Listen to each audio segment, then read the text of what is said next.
Exodus 1, aka Indigo Sky, aka Trigger Ranking. Want y'all to like, subscribe, share, definitely hit the notification bell. If you'd like to follow me on any other platforms, everything at the top of the description.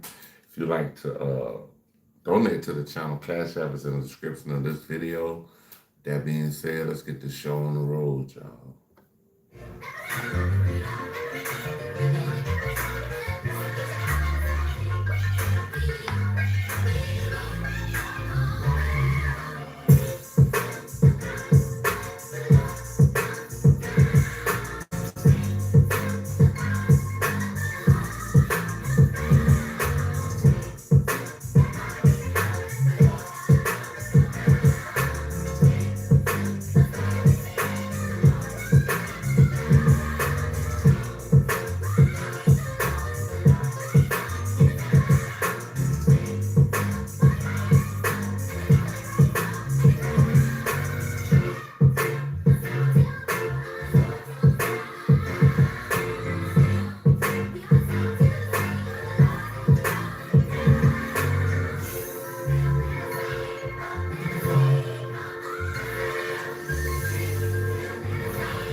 Trying to get some more music, y'all. Some more music pumping. Hold on.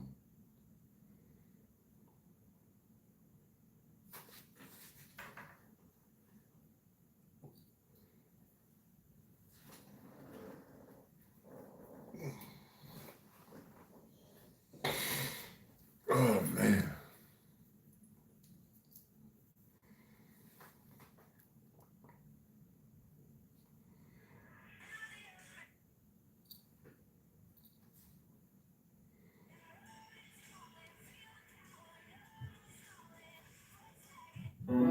Bluetooth connected.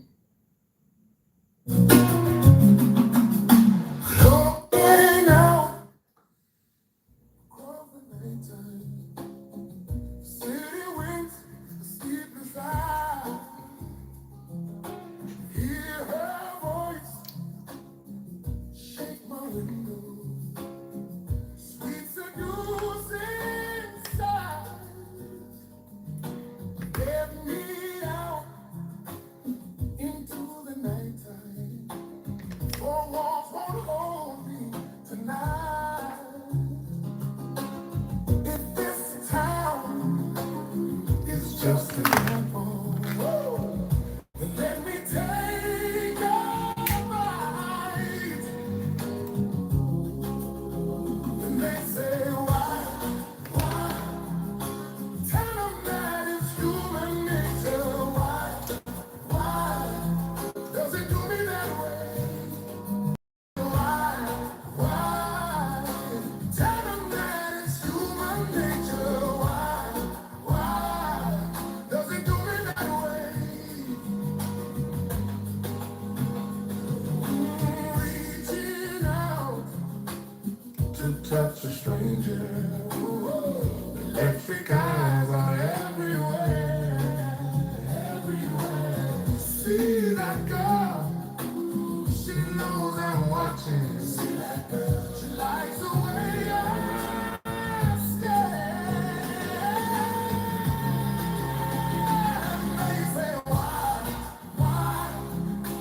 Tell her that it's human nature. Why? Does it do me that way? They say why?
right, y'all, we about to get into some of these videos, see what's going on.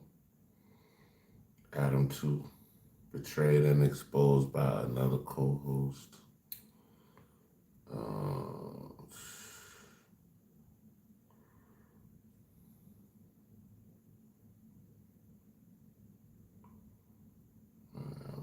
We're gonna go to Poeta Flacco channel. We're about to check them out. I gotta see what's going on.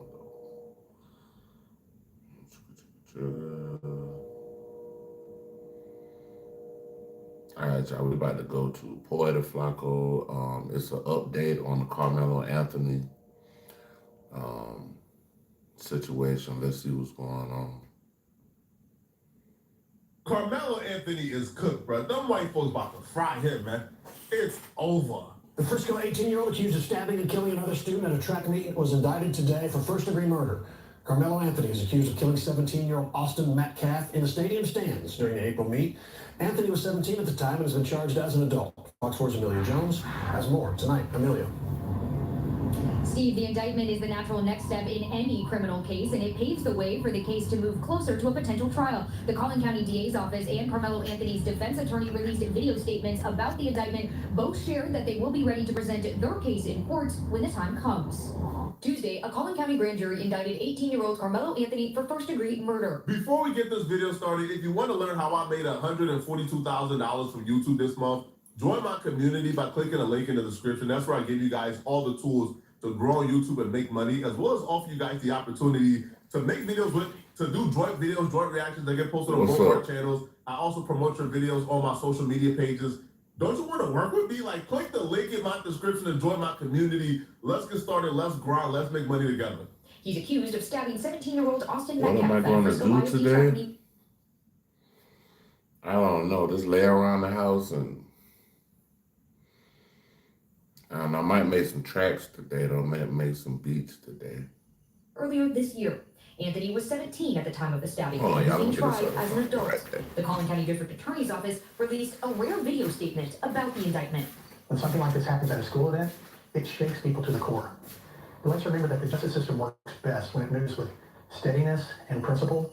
That's what we're committed to, and that's what this case deserves. Anthony's defense attorney also put out a video statement reiterating Anthony's claims that he acted in self-defense. We expect that when the full story is heard, the prosecution will not be able to rule out the reasonable doubt that Carmelo Anthony may have acted in self-defense. I don't know if a plea deal was ever offered to Carmelo Anthony. I don't know if they ever told him, hey, man, 20 on the table, take 20, do your time and come out at the age of 37 years old. I don't know. Maybe that was on the table. But if Carmelo Anthony rejected a plea deal, it would be the biggest mistake of his life. He just got too much stacked up against him, man. This is day one of trial. Day one. And they already on some nonsense, bro. Now, jury selection took place. They promised this man a jury of his peers. And guess how many black folks is on the jury? Hello, everybody. I'm Heather Hayes. And I'm Steve Eager. Within the last hour, a jury has been chosen to decide the closely watched murder trial of Carmelo Anthony. More than 500 people were on the list of potential jurors, but the jury will not include anyone who is black, despite this case being racially charged. So ain't nobody black. Oh, thank you. So ain't nobody black gonna be on the jury? This is crazy. Fox 4's Alex Boyer joining us now. Alex.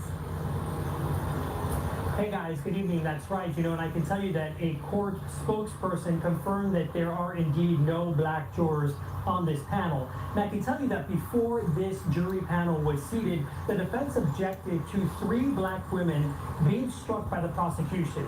Now, the prosecution contended that it was due to the fact that the women were educators, noting that this incident happened at a school function with young students. The defense then pointed out that those were three of those were 100% of the available black jurors in what's called the strike zone, adding that the state El Paso, what's up? El Paso, Texas, in the house. Why not What's just up, give him a man? fair shot? Why not give him some black jurors? Give him a jury of his. Put your hands together for El Paso.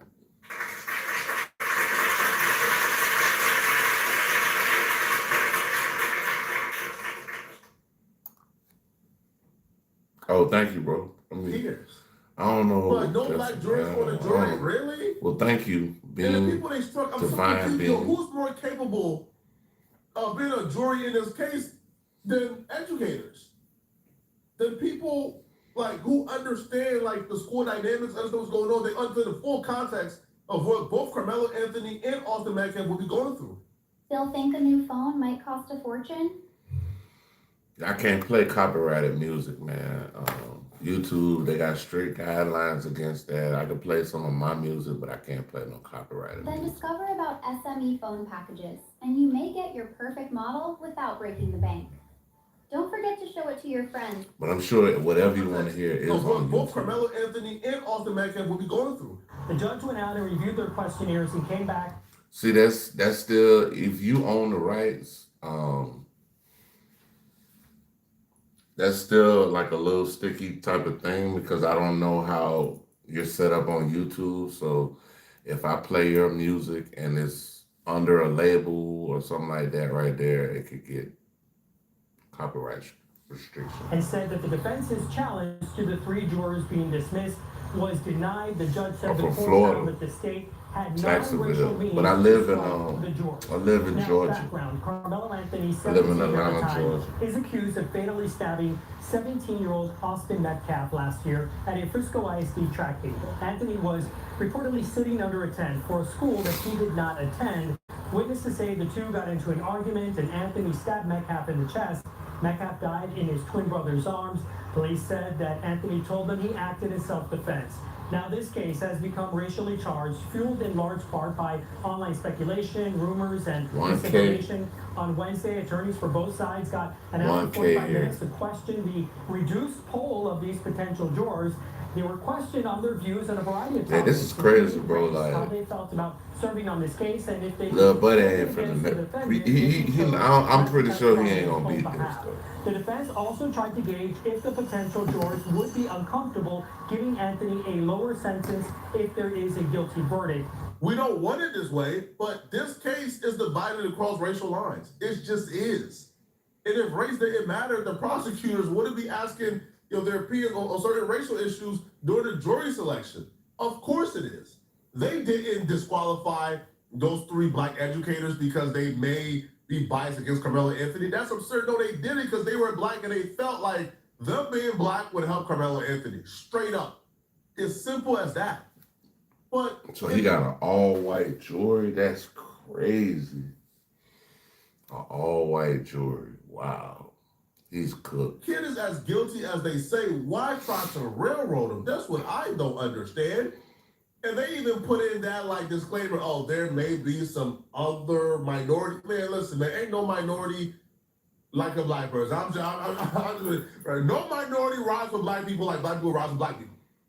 And I'm not even saying he's 100% innocent. Now, I know the circumstances of the case. It was pouring rain outside. He didn't go to the track meet looking for a fight. It wasn't premeditated. It was pouring rain outside. He simply went under the nearest tent until the rain stopped coming down. Most normal people will go inside the tent, see somebody in the tent while it's pouring rain outside, and they'll say, hey, man, yo, what's your name, bro? Hey, dope, man. I'm Austin Carmelo, I'll get back. Right? That's how me and my guys would do it. Yo, I see like a kid under the tent while it's pouring rain outside. I'm not kicking the kid out in the rain. Like, that's crazy. I don't think this case is as clear-cut as it is. If it was clear-cut, we wouldn't see the maneuvers they're maneuvering right now, bro. Right, to railroad this kid. Yeah, they It's just not as clear-cut. Yeah, they gonna try to railroad Lil Buddy. Lil Buddy is it's gonna be a fail, bro.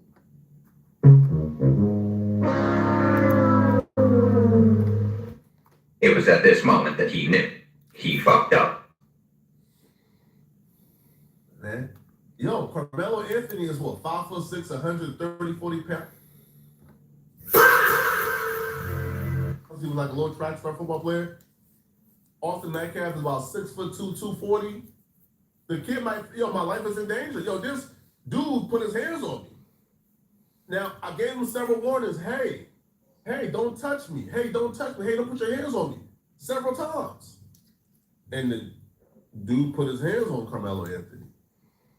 the kid might have felt like, bruh, I can't do nothing with no 6'2", 240-pound linebacker. I'm 5'6", 130.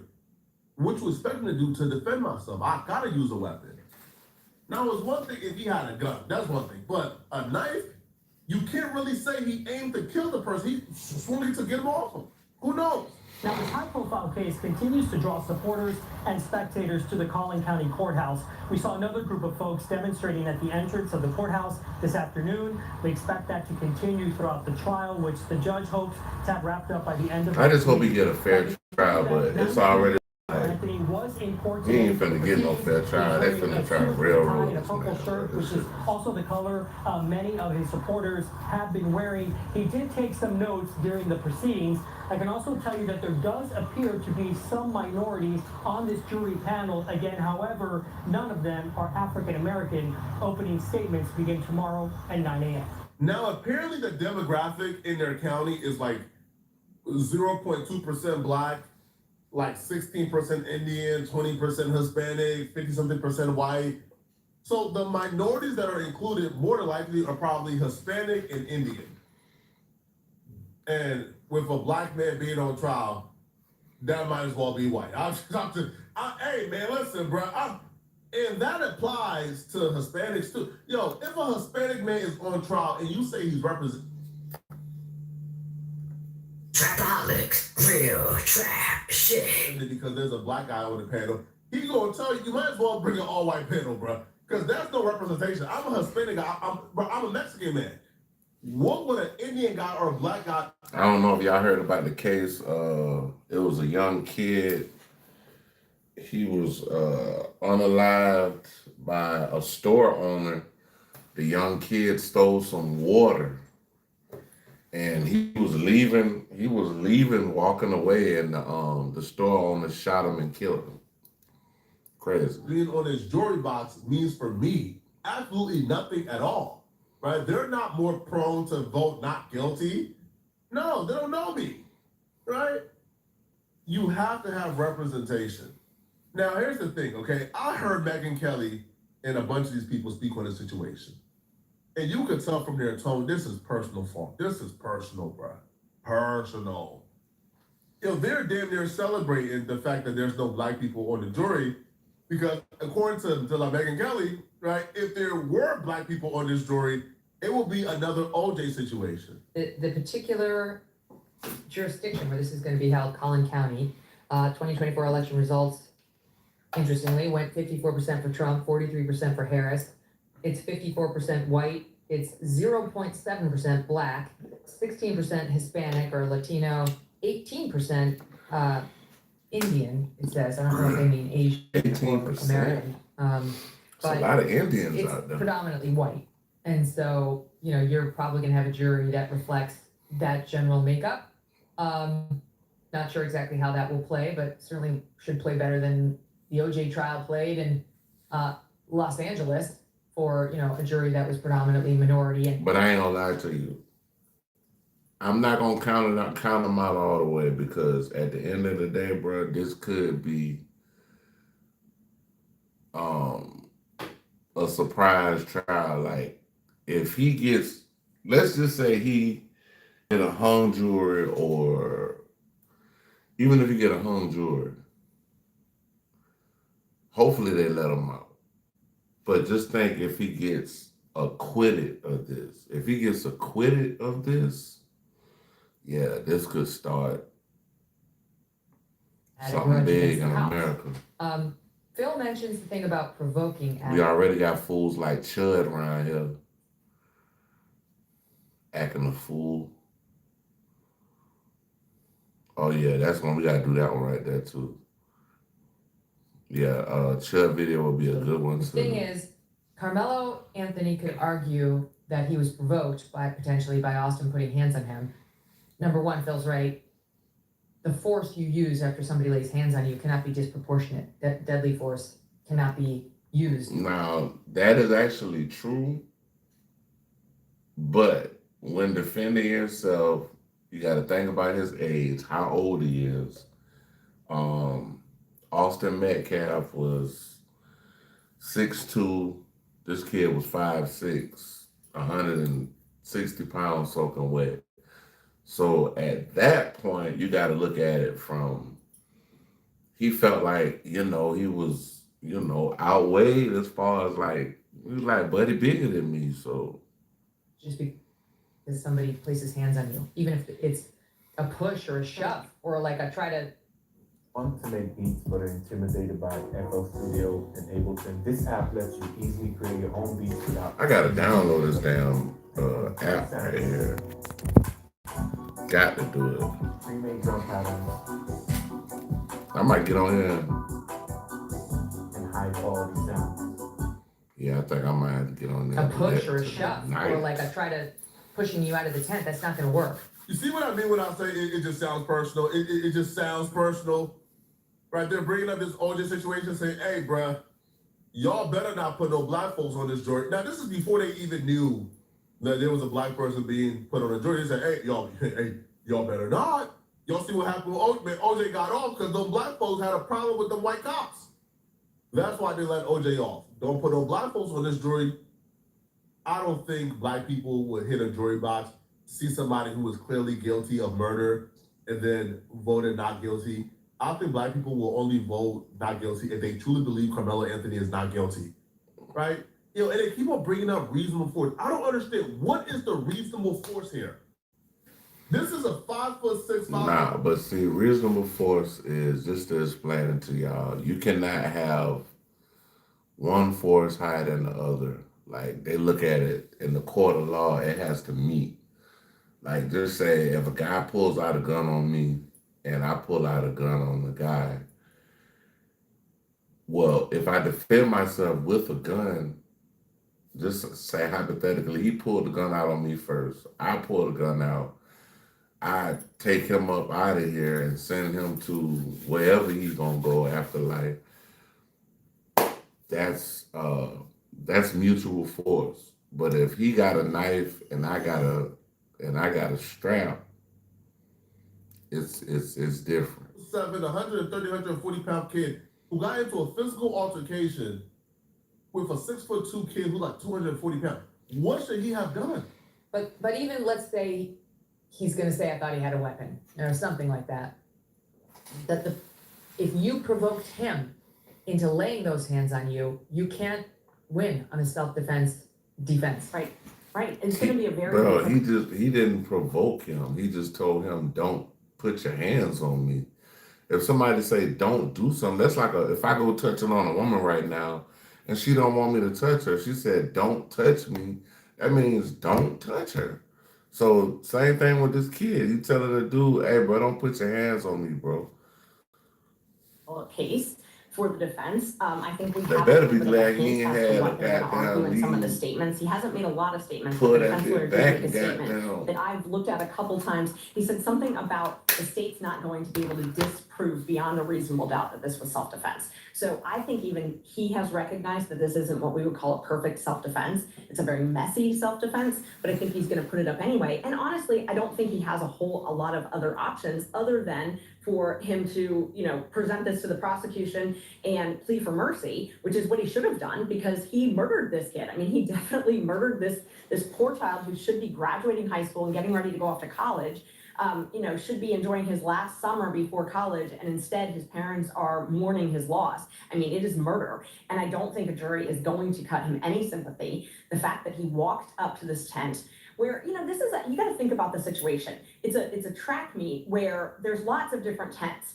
Everybody is there under their own school's tent. We look at it through a race lens, but these are events where you don't really go up to But if it's pouring down raining, how can you say, oh, well, he should have been at his school's tent or whatever? Like that just sounds really insensitive. That sounds like crackpottish. your opponent and go and hang out with them. Yeah, like you don't do that. You don't. No, you say get out. Right. Like that's not racial. Try going to a Giants game and sitting on the wrong side. This happens at every sporting event. Yes, that's exactly what I'm thinking. It's like you're going in the locker room of your opponent and being like, hey, let's hang out. What do you expect? And so, if this guy laid hands on him, so I mean, laying hands on him does not mean that this kid was in reasonable fear of an immediate bodily injury, a serious bodily injury. You can't just be scared that you're going to get How not? pushed. You have to be scared that you're going to die or you're literally going to lose your limbs or something super, super significant. And You know the difference between this and the Chud case? Chud walked up to somebody. Chud walked up to somebody, antagonized them, and then shot them. In this case, Carmelo didn't really antagonize anybody. He was in the tent, minding his business, trying to stay dry. Austin Metcalf came into the tent, told him, you gotta go. Carmelo said, I'm not going nowhere. Austin Metcalf put his hands on Carmelo, and Carmelo stabbed him. Simple. I'm not saying stabbing is a justified reaction to having hands put on you. I'm just saying, for us to call this kid a cold-blooded, premeditated murder is not that. It's just not that. This is not a cold-blooded, premeditated murder. He didn't go to the track meet looking to kill somebody that day. He got hands put on him, and he reacted to hands being put on him. I don't think real trap shit is a monster by far. No, and I feel like with the right jury, he'll probably get off. Right? Yo, put like 2 or 3 or 4 black folks on that jury and tell them, hey,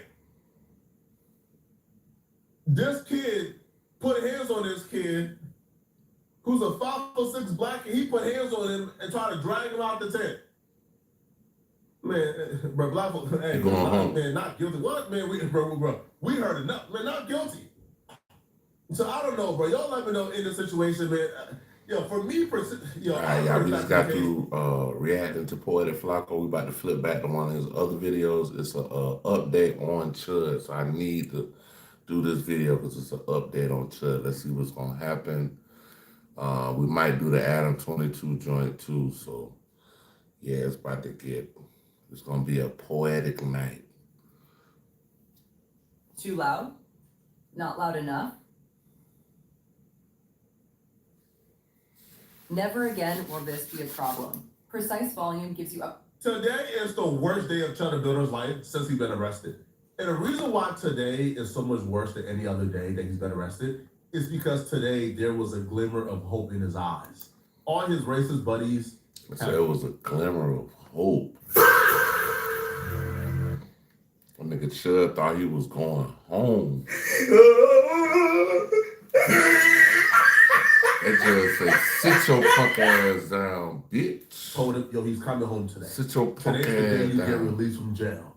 And they gave him a lot of false hope. And to watch the judge take away that hope, to watch the judge, that good son, take away that twinkle out of Chud the Builder's eyes was amazing to watch, but devastating for Chud the Builder. Before we get this video started, if you want to learn how I made $142,000 from YouTube this month, join my community by clicking the link in the description. That's where I give you guys all the tools to grow on YouTube and make money, as well as offer you guys the opportunity to make videos with me, to do joint videos, joint reactions that get posted on both our channels. I also promote your videos on my social. I ain't gonna lie, Flacco, I'm already doing that, bro. You know what I'm saying? Shout out Poetic Flacco, bro. We already doing videos with your bit, social media pages. Don't you want to work with me? Like, click the link in my description and join my community. Let's get started. Let's grind. Let's make money together. Oh, you couldn't tell them Chud wasn't coming home. They already knew if you let them tell it that Chud was coming home. His racist PR guy is on Twitter already declaring victory that Chud is coming home. So the racist PR guy, he wrote, update, 1 o'clock source hearing for Chud today. Now, they want to call him Dalton all of a sudden. Why call him Dalton, right? To what? To deviate away from his actions that he did as Chud? That's the name he gave himself in the public. Call him Chud. Don't run away from his actions now. He goes, everything is looking good for Chud. The court will certainly try to kangaroo out and stall his justice, but bond should come through and his misdemeanor bond should be dismissed. Lawyers optimistic and ready to see this through. So he says, yo, the prosecutors will try to do everything in their power, right, to stall this, but the judge will see right through this and grant him bond and grant all the means that we have to pay his bond. He will grant this legal, and then also he will dismiss the misdemeanor bond. Sir, sir, I got some bad news for y'all, man. I got some terrible news. for the people who thought Chud was coming home today, okay? So they come to court and they say, Your Honor, okay, this sketchy. I wonder if Chud got in a fight in there yet. I wonder if he got to hit with anybody in there yet. And I wonder, is he doing the same thing he was doing outside on the inside? I doubt it. A legal gambling company out of Armenia wants to wire us $1 million to pay Chud's bond. They try to do it through a bank, but the bank they were sending it to flagged it and said, we're not taking this. This is like blood money. So then, they're finding other ways to wire over the funds, and we want to use this funds to pay Chud to build his bond. And then another guy comes to court, Alex Rosen, right? He's the racist white guy that all the black content creators love to do predator catcher videos with. This racist white boy loves saying the N-word so much that he put up $100,000 of his own money that he received, by the way, by pretending to be a 16-year-old and sexting grown men. Like, this is how he makes his money. So he puts it up. Now, he was asked to take the stand, to explain why he wants to give Chud the builder this $100,000. His reason is just absolutely filthy, bro. These people got no freaking shame at all whatsoever. No, I'm hoping to bond him out. I myself am a free speech absolutist, and I just don't think he should be in jail right now. This has nothing not have to do about free speech at all. You want to bail out Chud because you are also a racist. You've been victimizing black people online for a while now. You see yourself in Chud. You realize the reality of Chud is soon to be your reality. You do the exact same thing as Chud, and when you go out saying the N-word to the wrong person, something is going to happen to you. You see yourself in Chud. So you want to build out Chud because you are a racist who identify with a racist. Say that. Stop hiding behind this free speech stuff, bro. It's nonsense and nobody is buying it. Now, his $100,000 got approved, but it means nothing. You know why? Because even if Alex Rosen puts up the $100,000, which he's approved to do so, they still got to find 10 other bill bondsmen because the judge said, hey, a bill bondsman, right, for the longest in this town is only allowed to put up $100,000 each. So if Alex Rosen has $100,000, he still got to find 9 other bill bondsmen to put up, right, $100,000 each. He's not going to find that because the bill bondsman in Chud's town said they not supporting Chud, right? Most of them said, hey, we don't like this guy. We think he's... Yeah, if Chud wasn't such a butthole, bro, like, he wouldn't even be in this fucking situation. But Buddy he craves attention and he wants to be the number one racist, y'all.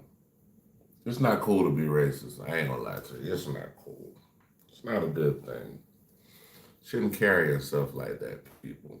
Racists, bigots. Yeah, y'all should leave all that in the past, man. Let bygones be bygones and everybody just live life together, peace and harmony, but it's easier said than done. A nuisance to our society, right? We think he's damn near a terrorist. He's racist. We don't like him. We are not supporting him. So a lot of bill bondsmen are striking, like they're protesting. They're not touching this Chud case at all. So this is where this racist gambling company comes into play. They want to put up the entire $1 million for Chud to bond out Chud. These Chudettes, these folks thought they had it all figured out until that judge started talking. When that judge opened his mouth, you see nothing but despair. They really think they're above the law. They really think the law does not apply to them. They think they can break the law at every stop and get away with it. But that's not how this works, okay? That's not how this works. You guys gotta follow the law. It's the court of rules, regulations, and order. So if the judge starts talking and the judge completely, I'm talking about annihilates Chud attorney. Bro, Chud attorney, I'll be real, bro. They say this dude is like a really good attorney. I couldn't see it. This dude was stumbling, fumbling, stuttering. Dude had no real arguments. Dude didn't even break. They say he was goddamn scrambling and scraping.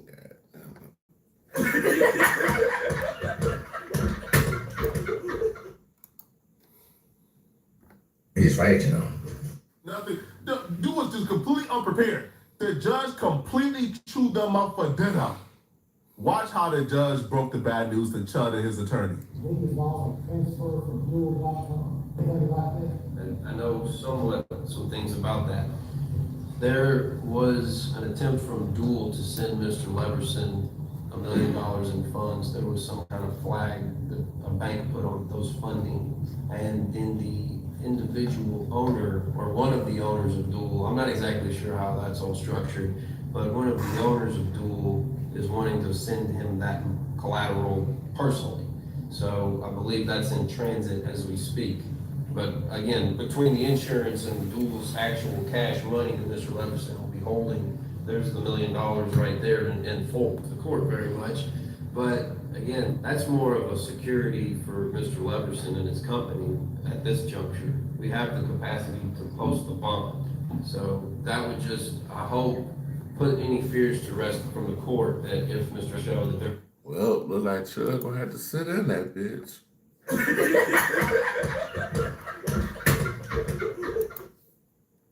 He's right, you know.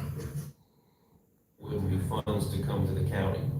County makes a lot of gambling folks. A lot of folks like to gamble. It's actually an illegal activity. But it's not in Armenia, which I think is where... It's illegal, technically, if you use a computer, uses their platform, It's 2 a.m. A messy argument with your partner has left your chest feeling tight.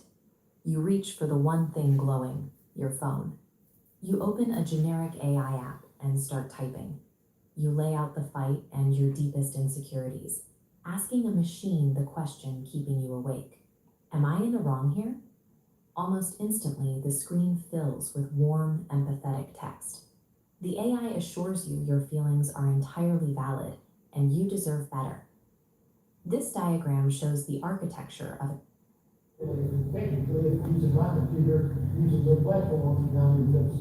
They could have saved themselves the hour if they watched my last video. In our last video, I think we discussed this. We said it. Yo, sweepstakes casinos are not legal in Tennessee. Nor is it legal in in 30 something out of the 50 states. And the other states that is kind of legal and is like a gray area legal stuff. So this company is making their money from illegal activity in America. It's not legalized at all.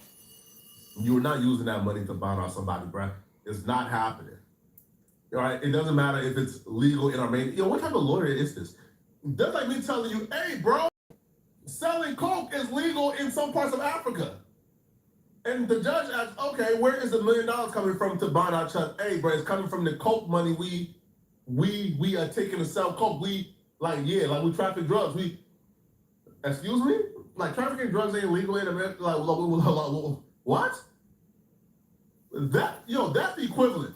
That I can use the money that I'm taking from trafficking drugs and black diamonds to bond out somebody in the American court is not happening, sir. At all. And the fact that, an actual lawyer tries to argue this to me is like, what type of, what they think they're above the law, because there's no possible way like an actual attorney will think that this is okay. They think they're above the law. They want special privileges. And it's not happening. This judge is holding firm. You got to do it the right way. Now, right? Now, listen. So basically, the judge holding his nuts on Chud. He's right, you know. Pause. Goddamn.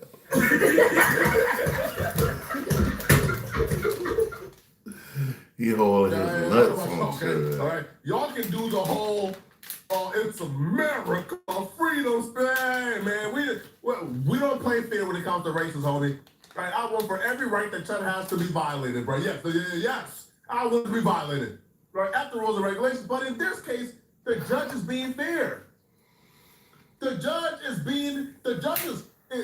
making sure that Chud gets a fair case and a fair trial. Chud wants privileges. The judge is not giving him privileges. He's treating Chud like how he treats everybody else, right? Chud lawyer came to court and asked the judge to take dirty money for Chud's bond. And the judge says, no, I can't take that money, sir. And they're saying that's like they're persecuting Chud. They're not being fair to Chud. Excuse me? Yes, sir. I hope Tennessee changes that one day because I like poker games, but not yet. But I believe even a casino in Tunica or Vegas could come in here and pay bail money and things like that if they wanted to. I don't think we consider it to be tainted by criminal activity. Yes, sir. And what we're doing with that whole statute anyways is we're trying to seize drug funds. We're trying to keep drug money from being in the community.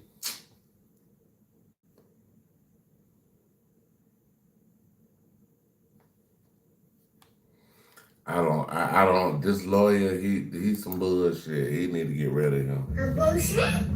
He need to get rid of him. He need to get the fuck rid. He need to get him the fuck away. He need a new lawyer tonight. He's right, you know. Tonight. That's the whole purpose of that chapter. Here we are. Bonds for the state side. Additional curfew restrictions as to the bond situation. It's been a practice in this court and continues to be so. Under our local rule, courts have to approve any bond, technically, any bond over 75,000. Any one bond, traditionally my practice to not go over $100,000. And so will continue to be my practice. That's so much trouble to me. So I'm gonna leave the restriction in place. Any bonding company will be limited to 100,000, translates into You accept Mr. Rosen as appropriate source, correct, based on his testimony? Somebody said they indigo. What's up? Let's be clear, it wasn't, I'm not real clear that Mr. Rosen's getting ready to clean out his $500,000 savings account, write a check to Wendy Davis, clerk at the circuit court of Montgomery County. It's up to him. I love this judge, bro. Yo, he's so witty, he's so sarcastic and snarky. So, yo, the judge says, yeah, I'll approve Alex for his 100,000. Cool. Then they start popping it. Well, Alex got 500,000 in the savings. Will you approve 500,000? Man, judge said if Alex wants to empty out his entire savings accounts to bill out Chud, cool, do it, sir, do it. But I don't think he's gonna do it, and I don't think either. I think the 100,000 is a bluff. Well, that man damn sure ain't putting up $500,000 from his entire savings to buy down Chud. And even that wouldn't be enough if he did. He still needs another 500,000. Now, here's the good part, okay? So Chud's lawyer tells the judge, now, I guess he was looking for sympathy, right? Damn, Chud. I thought you was smarter than this, buddy. You been in jail for a little minute now, though. You've been in jail for a good little minute now. Your Honor, there's 20 bill bondsmen in this town, but only 2 want to do business with us. Right, sir? So please have mercy, son. Now he says, yo, there's only 2 who will want to do business with us. So if you have restrictions in place that a bill bondsman can only put up 100,000, well, we'll need 10 bill bondsmen minimum to bond out Chud, and only 2 wants to work with us. So they asked the judge, can you allow for us to use a bill bondsman from another state or another city to bond our Chud? These people just want privileges, man. I'm telling you, that's what they want. They want for rules to be bent. Bruh, they trying to get. I'm trying to figure out why they trying to get him out of jail so bad. Like, Chud need to learn his fucking lesson, bro. Chud picked up a damn gun and shot somebody, bro. Like, let's just be real, bro. That shit is stupid, bro. Like, what? Like, the fuck is wrong with you? You already walking around the street, fucking with folks, asking for some bullshit to happen to you. You end up shooting somebody, and now you trying to get out of jail? He's right, you know. For what? You need to stay over like your white ass right where you at. Hold what you got, Chud. Hold what you got. If you beat this case, you might have a little money in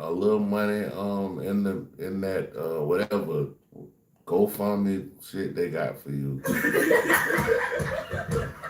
You need to sit your ass down somewhere though. We bend for them. That's all.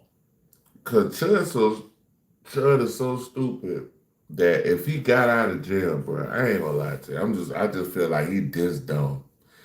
I feel like Chud's so fucking stupid that he would actually get back out, because the judge already said if he gets bonded out, which probably ain't gonna happen. The judge already said, hey, look, you can't speak about this trial, you can't talk about nothing that's going on in here, so bruh, you dead in the water out here, boy. Oh shit. Y'all heard them gunshots?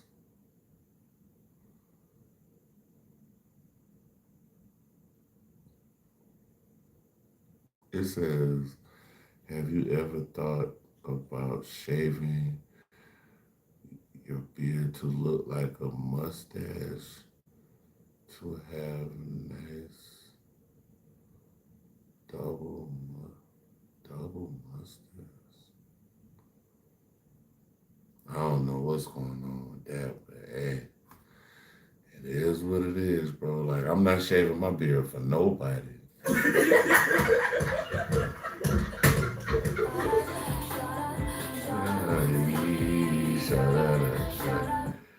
Ariana Tazan. That's all. Hey, Your Honor, there might be 20 bonding companies in this county.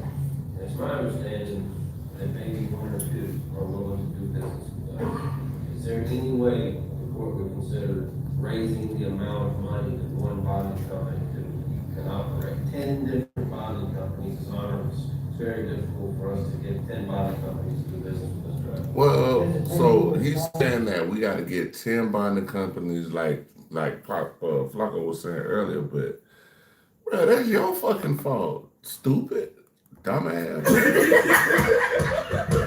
You fucking dumb. Hey, what's up? Ash,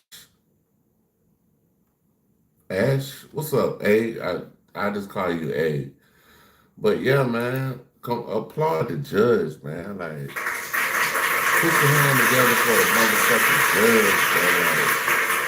That wouldn't let this nonsense go on in this courtroom. You talking about, oh, we gotta get 10 different bail bondsmen coming in. That's your dumb ass. Goofy ass motherfucker. What's up? Hey, what you got going on? Where you tapping in from, big dog? What city, state, providence, country? Yeah, we listening to this goofy ass lawyer, bro. Denied. Man, y'all got some nerves. Yo, these folks are on social media crying about how Chuck's being treated unfairly, and all they do in court is ask for special privileges. Look at him. Look, take that walk of shame, you malefactor. I did find it somewhat curious. Materials, it looks like the $1 million. India, what's up? We got India in the building, Bridget. India, Bridget. To, I guess, keep LA's army in good places and keep their capacity where it needs to be right up on. Salute to India, man. For whatever reason, that's so much trouble to me. So I never been, but I wanna go. I never been, but I wanna go. Put your hand together for all the way from India.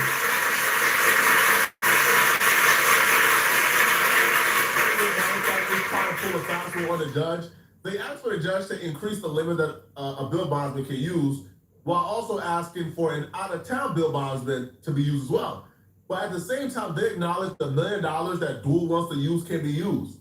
But judge said, hold on, y'all. See, now, if we could do this on a political level, as far as something simple, salute to India. You said salute to the United States. Appreciate you, bruh.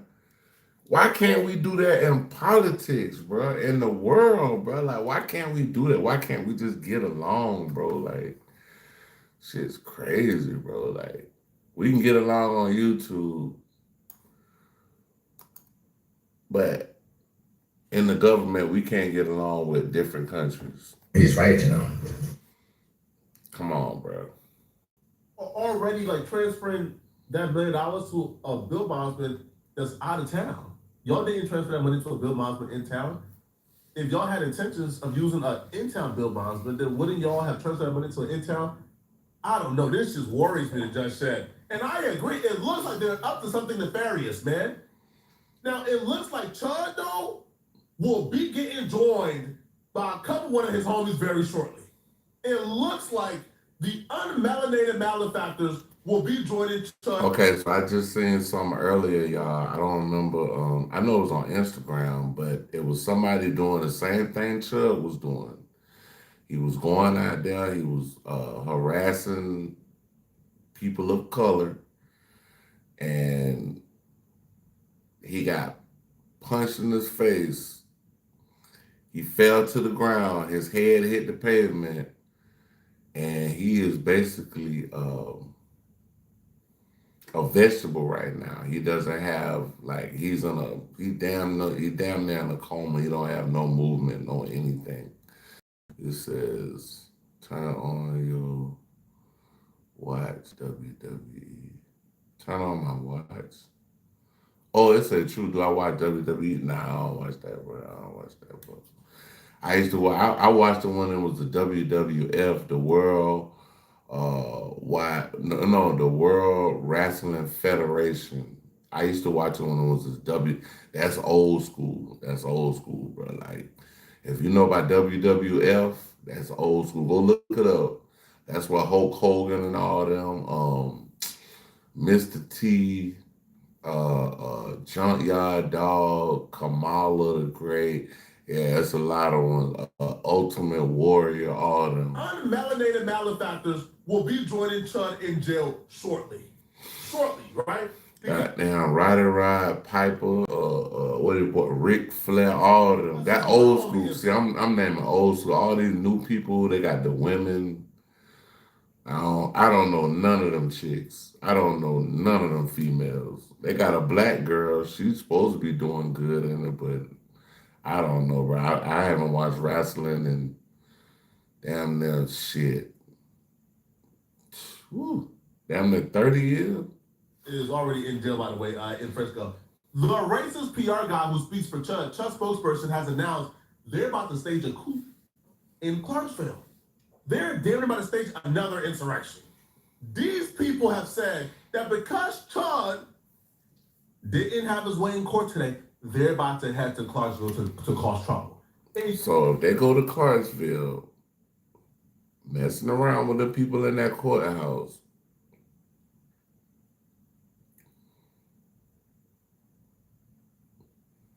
it said what? Punch. It said what? Were you talking about someone got punched? Oh, nah, it was just a creator. We talking about Chud right now, but it's somebody that wanted to follow in his footsteps and, do the same things he was doing to minorities in America. And he got punched in his face, and now he's a vegetable. Like, you should have. Right, it's better to show love or just don't show nothing at all, bro. Like hate, it breeds a lot of bad situations. I just say that hate breeds a lot of bad situations. It breeds death, jail, just tension, all of that shit. You know who they're about to cause trouble to? They're threatening the DA. A fast track to jail.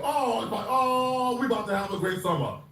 Check this out. So this idiot wrote, the fan account is decentralized, privately funded, crowdsourced collective of hyper-creative individuals across every field of expertise, united to back the most critical political and cultural fights in this country with the cause of our choosing. We operate through conscious, driven, BS, right? We cannot be bought. We choose to fight. We choose the cause. So if that young white man didn't, so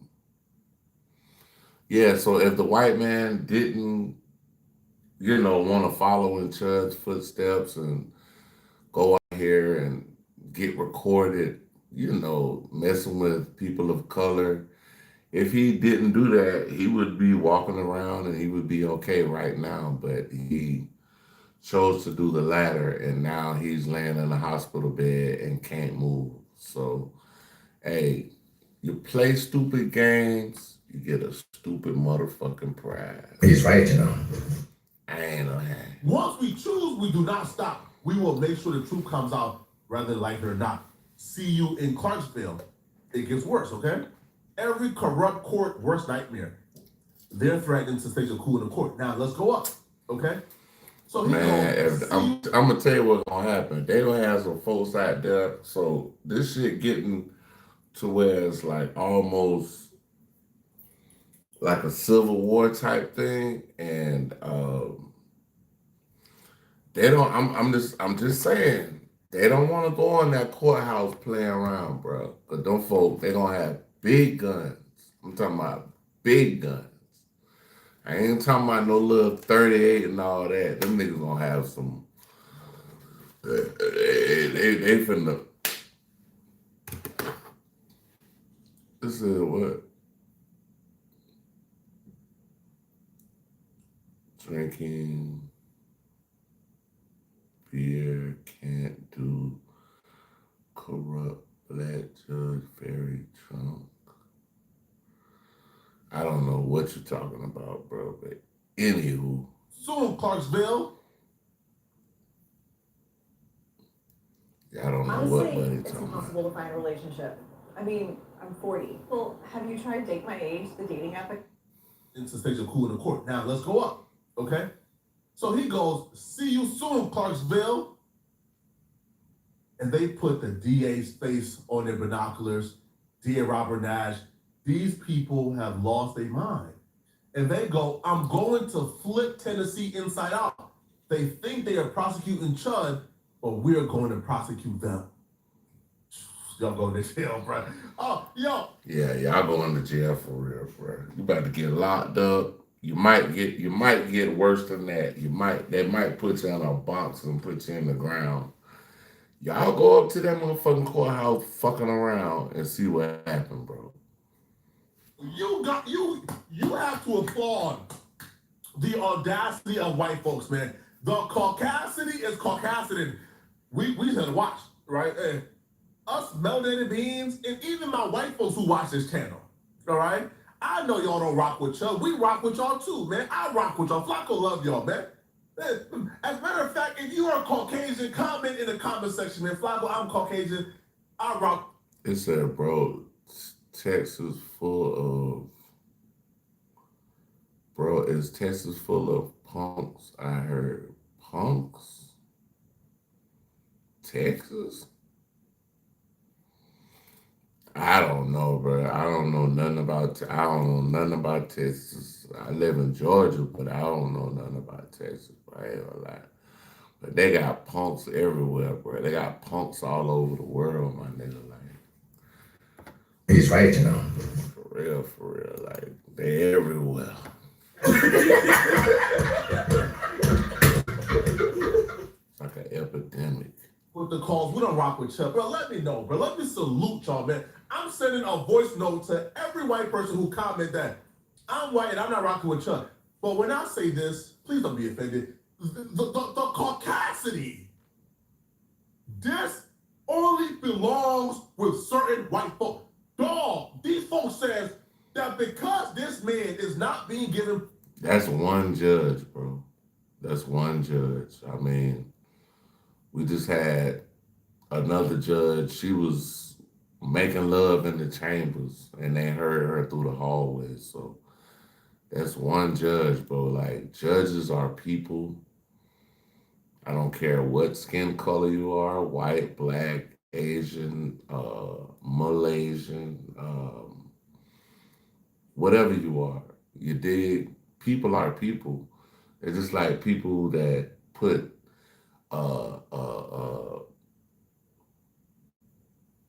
church figures, they put them to a high esteem. Now, there ain't nothing wrong with, liking your preacher and being, glad about, the messages that they bring and things of that nature. But people, they get crazy over people in power. Just like with 47, I ain't gonna say that. Privileges in court. We are about to go to Clarksville. What's up, Gabby? And go after the DA and attack the DA. Are y'all losing your mind? Are y'all crazy? You see, black folks, we know our limits, homie. We know the system ain't never been fair to us. We just watched like an Asian dude hawk down a young black kid and shoot and kill him. Like we watch an Asian man leave his store, hunt down a 14-year-old black child and kill him. Over a bottle of water. An Asian man just got off for unaliving somebody of my color. Black boy, black child, 14. He stole a bottle of water and the man hunted him down and took his life over a bottle of water. You own a whole store, and he got off in court. And he got off. So we know for the most part our limits. So tell me how that shit makes sense, bro. Like, bro, this ain't no motherfucking laughing matter right here, bro. He's right, you know.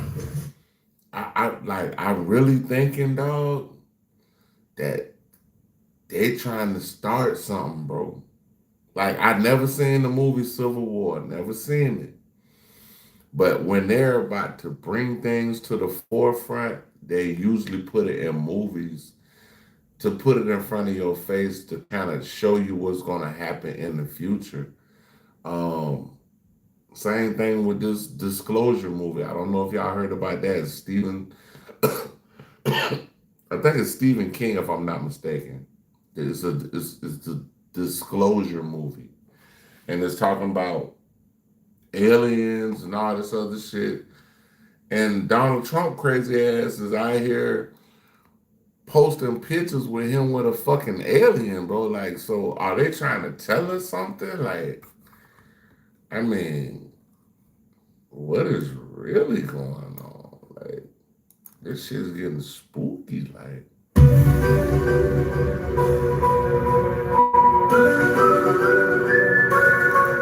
This shit getting spooky out here, y'all. I don't know what's going on. We could go. But these folks don't know limits, man. These folks think there's no such thing as law and order. They think they run this country, and they about to Listen, what Travis Scott song I like the most? I mean, Travis Scott made some good music, but I can't really remember the one. I think it's damn. It was one I used to like a long time ago when he first came out. It might not have been when he first came out, but yeah, I fuck with Travis Scott though, bro. Like, you know, I do music, so it's like I listen to it, I regurgitate it, but I'm a producer, I record, I'm an artist also, you know what I'm saying? I do both. So it's like I listen to niggas shit, but then it's just like after a while it's like as hard as Kendrick is, I done played Kendrick music. I mean, I really could listen to Kendrick all the time. Baby Kim and all them. They got the new girl. I forget. She got Paper Cuts. Y'all go check out the Paper Cuts song. I gotta go listen to that myself. Paper Cuts. That's PG Lane new artist. It's a little chick. She got blonde. Oh, they about to get blonde hair, short blonde hair. She cute though. You think you about to go ahead and bully the DA? Oh, good luck. Nah, I haven't heard the Paper Cut song yet, but I will actually do a review on the Paper Cut song. I'm gonna definitely do that because, you know, I follow PG Lane and them, Kendrick and them, Baby Kim, the Black Hippies,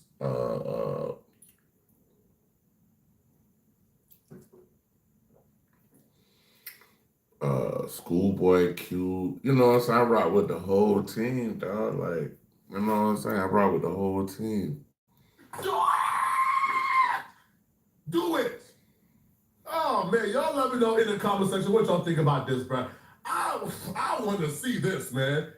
All right, if you're still watching this video, man, let me know what y'all think. Y'all think Chud, right, got a fix?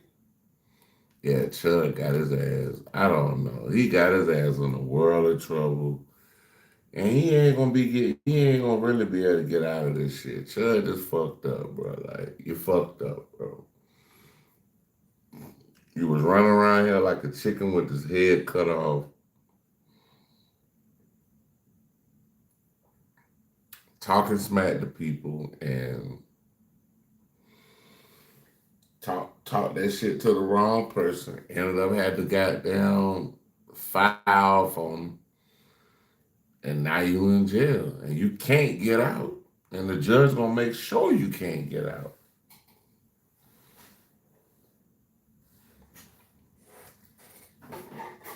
So kids, ladies and gentlemen, this is one of my favorite sayings. You play a stupid game, you get stupid fucking prizes, dog. This is what happens in life if you do this type shit. Get instant details on any perfume. Brand and perfumer. Fragrance family.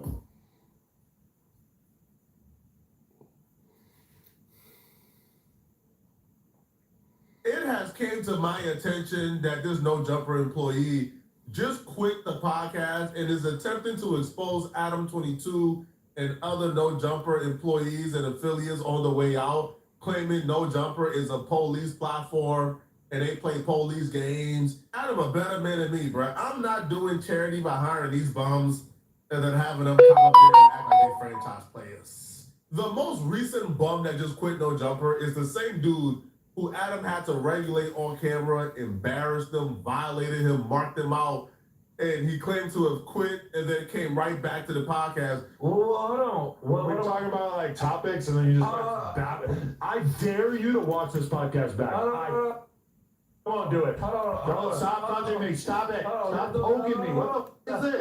Get your dead hand off of me. Get out of here. Let's do it right now. Stop putting your dirty. Before we get this video started, if you want to learn how I made $142,000 from YouTube this month, join my community by clicking a link in the description. That's where I give you guys all the tools to grow on YouTube and make money, as well as offer you guys the opportunity. Y'all check out Poetic Flacco. This is Flacco. Yeah, this Poetic Flacco. Excuse me. This is something my Adam 22 gets betrayed and exposed by another co-host. Let's see what they're talking about. To make videos with me, videos, joint reactions that you see on both our channels. I also promote your videos on my social media pages. Don't you want to work with me? Like, click the link in my description and join my community. Let's get started. Let's grind. Let's make money together. I dare you to watch this episode back. If you can watch this episode back and tell me that you don't think that this is that, then you're high on meth because you've been bugging. Hold on. What you say? Listen, no. I'm talking. Listen, no, I'm not holding on. I'm talking to you. Hey, God bless you too, bro. I'm talking to you. We all. Thank you. I'm talking. Thank you. And really, I just want to be a blessing to other people through God. Because it's only through God's blessing that we are blessed. So I want to be a blessing to other people through God's blessing. I want God to bless me so I can bless the next person. So let's get it. Let's do it. I'm sorry, stop touching me. You don't use the towel to bathe. Munchy. Right or wrong. And then you said, I said, Daniel. That white boy regulated you, man, on camera for everybody to see. Kicked your shit, told you shut the F up, called you all type of F's and B's during that podcast. Right, and the gang members tapped in. They told you, bro, you got marked out by that white boy, man. What's going on? And what you did was you came on afterwards, after you got all the public backlash, and you said, I quit No Jumper. I'm done. This was the first time he quit, by the way. It didn't last more than 2 days. He was back at No Jumper podcasting like a MF. But hey, y'all let me know where y'all tapping in from. City, state, Providence. Let me know where y'all coming from. It said, you say you like beard. Appreciate it, man. Thank you, bro. I decided just to reset. Yeah, I cut my own beard though. Do my own thing on Bros Over Money. I used to get my beard cut by one of my homies.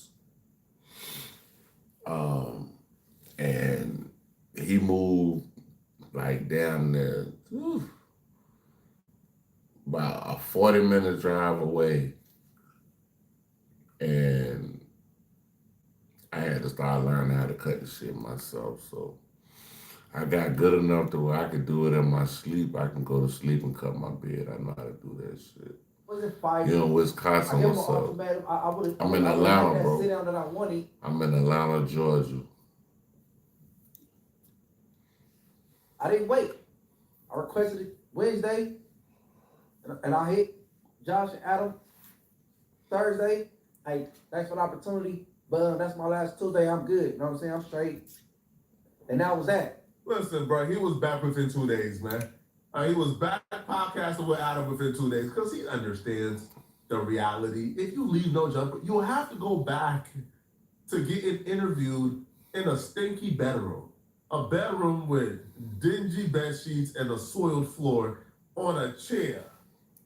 Like, you poured Somebody said, cool, Falcons, Packers. Man. No, sir. No Falcons. Now, I used to rock with the Packers when not Brett Favre, what's his name? Aaron Rodgers. Aaron Rodgers used to be the quarterback. I play with them on Madden on my PlayStation 3. Like I rock with the Packers on the PlayStation 3. PlayStation 4 and 5, I'm rocking with Lamar Jackson and I'm rocking with the Ravens. You know what I mean? But on the 3, I used to fuck with Aaron Rodgers real tough. podcast in somebody's bedroom on a chair next to their bed. This is where you was in your media journey. For all you also soon to forget.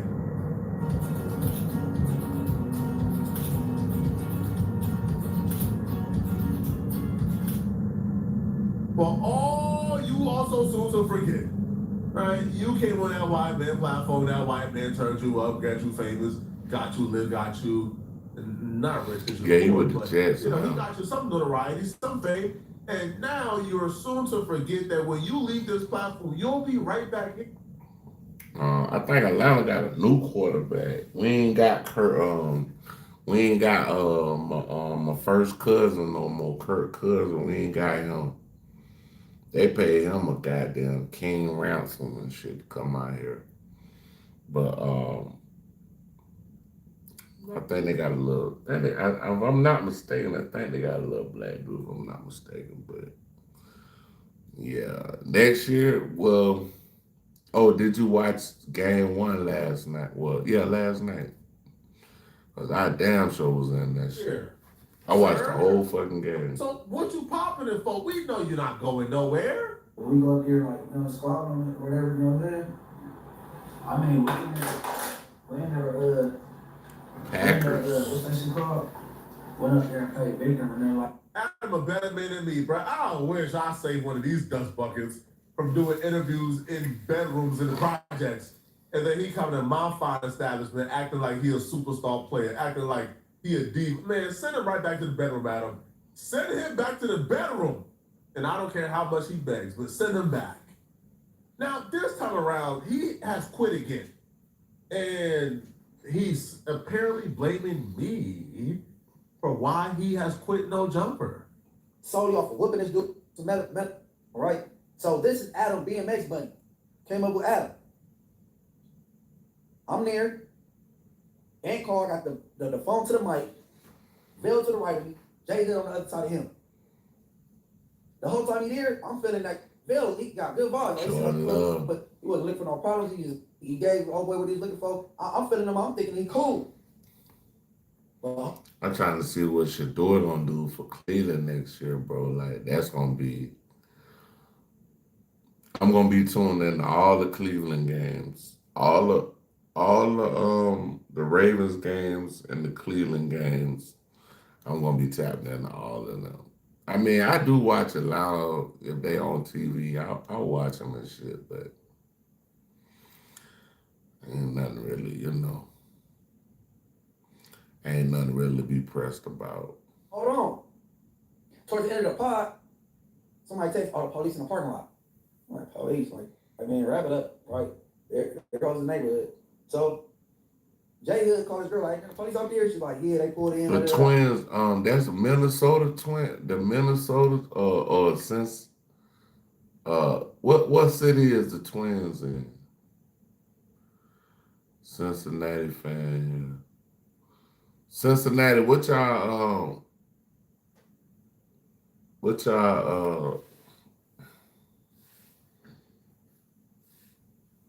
teams they got in the Cincinnati, hold on. You ever hear talk about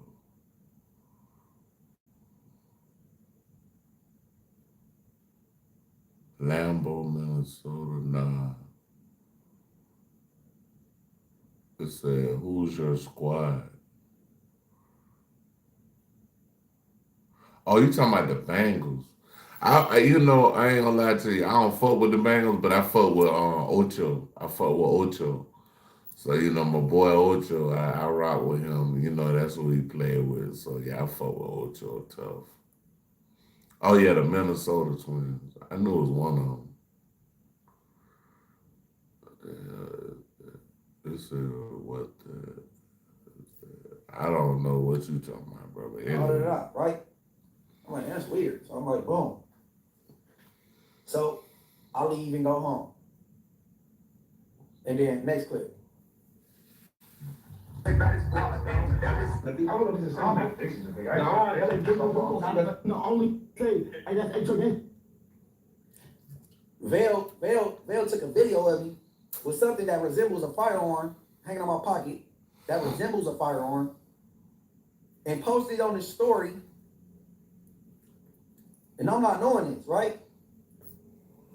Now, this is the same dude that just went from 12K followers to 90K in like a day or two for whooping it. Nah, he ain't out, but he about to get out. So, This he about to get out. come to the workplace with a firearm. My team. He's a felon and he's visually impaired. I guess now.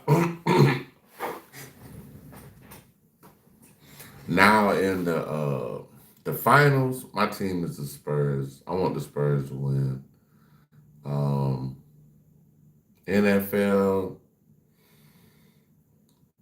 I got a lot of teams in the NFL because I got, it's a lot going on as far as like where I'm from and all of that. So I'm born and raised in Jacksonville, Florida. So Jacksonville Jaguars, that's my hometown team.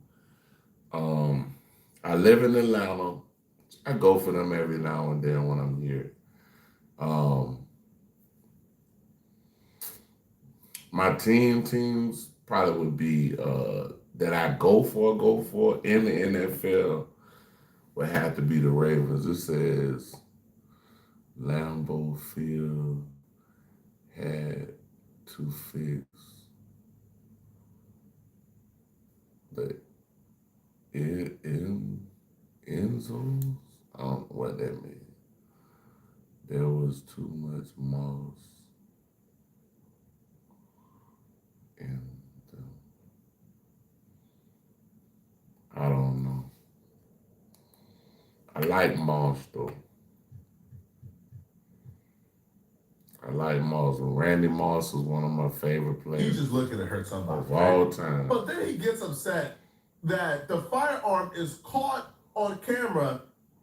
Again, mind you, he's live streaming, by the way, to thousands of people. But he's upset that somebody is recording the room, recording themselves, and a firearm gets seen. And it gets posted to this IG story. So the ramification for this is to then take that same video you were upset about because it's police and put it on your page. Boy, you gotta be an idiot. You got to be the dumbest. That was a major fail.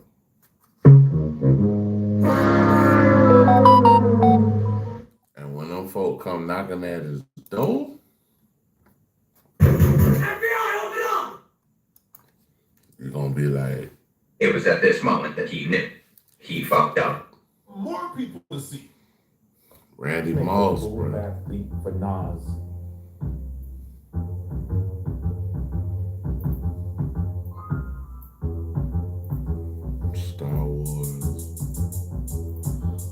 prison shower. Oh my God. So they saying that Diddy play Star Wars. I don't know. For what's more wrong. people to see. Y'all saying he poking people with a baby lightsaber. I don't know what's wrong. Yeah, you can. Yo, these dudes are idiots, bro. You can't make this up, man. Now, instead of taking accountability for showing up to the workplace with a firearm, which is, by the way, is his usual habit, and I keep telling him, don't stop doing that. All right, stop it. One of these days, you're gonna get let off in the back of the paddy wagon. I keep telling him this. So instead of taking accountability, he then wants to blame everybody else and claim there's this grand conspiracy against them. I go home, and here go Poetic Federal. His video is 2 hours old. It just posted.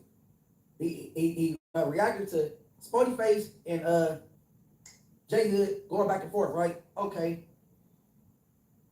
He said Spotty Face, real ninja. You know what I'm saying? They took it outside, him and J Hood. Munchie, he's a buster. You know what I'm saying? He got a real alpha male in the room, and I'm on quiet, and Munchie ain't gonna do nothing but shoot or something. And I was like, why are you talking about me shooting somebody, right? But you go to Bell Instagram, and he got pictures of his arm around Poetic Federal. So Poetic Federal then looked on this dude's story and called the police. Please don't put Vel in me and you issues. Man, Vel did nothing wrong, bro. Vel is having a good old time recording videos at the office doing his thing, okay? Don't put Vel in me and you issues. Vel is a good dude. He's a neutral dude. He don't get in nobody's problems. Vel is the most unproblematic human being on the planet Earth. You got a problem with Vel, then it's your fault. Like, sure, Vel's one of those dudes, and you got a problem with Vel, it's your fault, homie. Because Vel don't bother nobody. Now, me and you got some unresolved issues. And listen, man, all right, it's no secret. I hate you. I want the worst for you. I wish the worst on you, right? You put pedo allegations on me that has been proven to be false, okay? You literally came on your platform and lied and claimed I met a minor at No Jumper, and this girl has never been to No Jumper. Like, you just made up a story you just made it up out of nowhere. So yeah, I hate you. I despise you. All right, I wish everything bad on you. And I don't think anybody can blame me for wishing bad on you. I want you in the grave or in jail. I don't want you to prosper, bruh. At all. No, I want you to rot in misery. And nobody can blame. Listen, nobody on earth can blame me for having those feelings, man. After they see you lie and get proven to be a liar. I don't know what type of human being would put pedo allegations on something. Like, it's right, and like, you was dumb enough, like, you actually thought it was thick. Like, you actually thought people wouldn't like do their homework and find out, oh no, like, he said she was here on this day. This date is wrong because she was not at No Jumper. You lied. Like, what you talking? Like it didn't stick. Yeah, so please don't come on this internet crying, trying to be a victim. You was not a victim, okay? I despise you, I hate you, and everybody knows why I hate you. Okay, so this nonsense of trying to play victim, trying to cry on. Man, don't cry online now, bro. We play ball. How you want to play ball? Let's play ball. Now, my play ball, I don't do nothing gangster. I don't commit crimes. I want you in jail or worse, right? But I want the worst to happen, not for me. Just karma gonna get you. Yeah, but no, yeah, bro. My play ball is I play police games. Damn. Right? You either play the police games back or, stay off the court. Right? But all this crying ain't gonna win you no sympathy, bro. Like he begged me to do before. And that's why, bro, he's on that clubhouse in the smut room. Bro, so you play police games. He over there saying, oh, Munchie be at No Jumper, got that fire on him. I'll just wait till it end and call the police.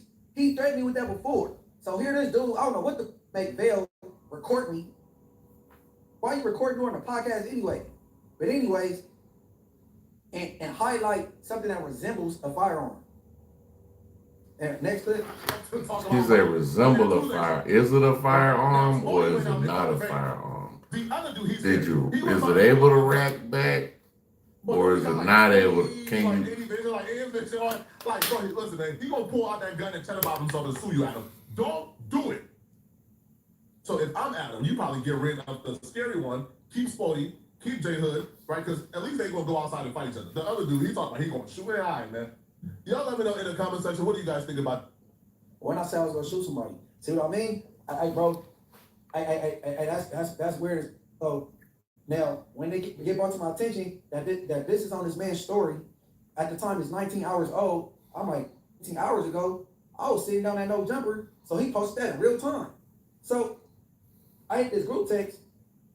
I'm like, oh wait, Bill recording me with resemble a firearm?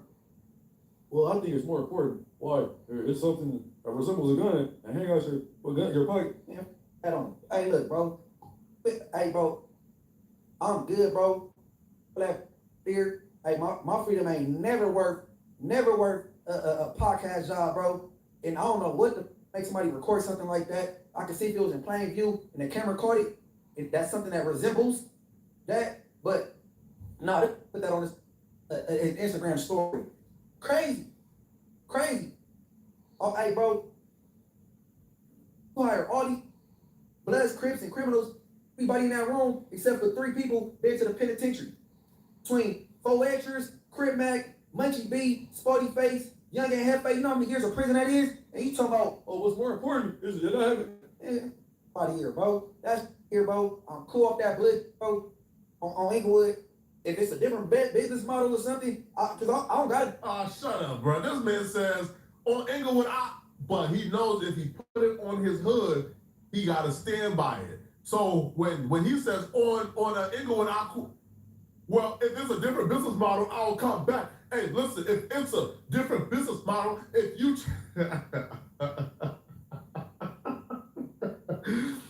Bro, he'll be back next week, man. This dude ain't quitting. He ain't got nothing else going on, man. Y'all cut it out, bro. Y'all let me know in the comment section. What do you guys think about this, man? If you're still watching this video, let me know, man. But this man... Hey, so we about to do Panda Press video.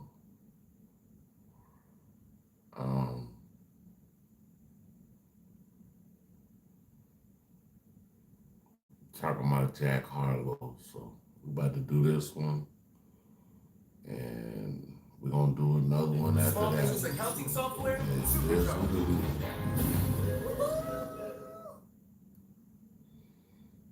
We're gonna keep going. We gotta keep going out here, y'all. Mac Miller never needed to claim that he was making black music. He never needs to sit up a podcast and say, yeah, my music's getting black. Mac Miller saw the culture, appreciated the culture, did it in his own art form, in his own way. Didn't need to steal nobody's sound like Mac Miller. RIP's a legend.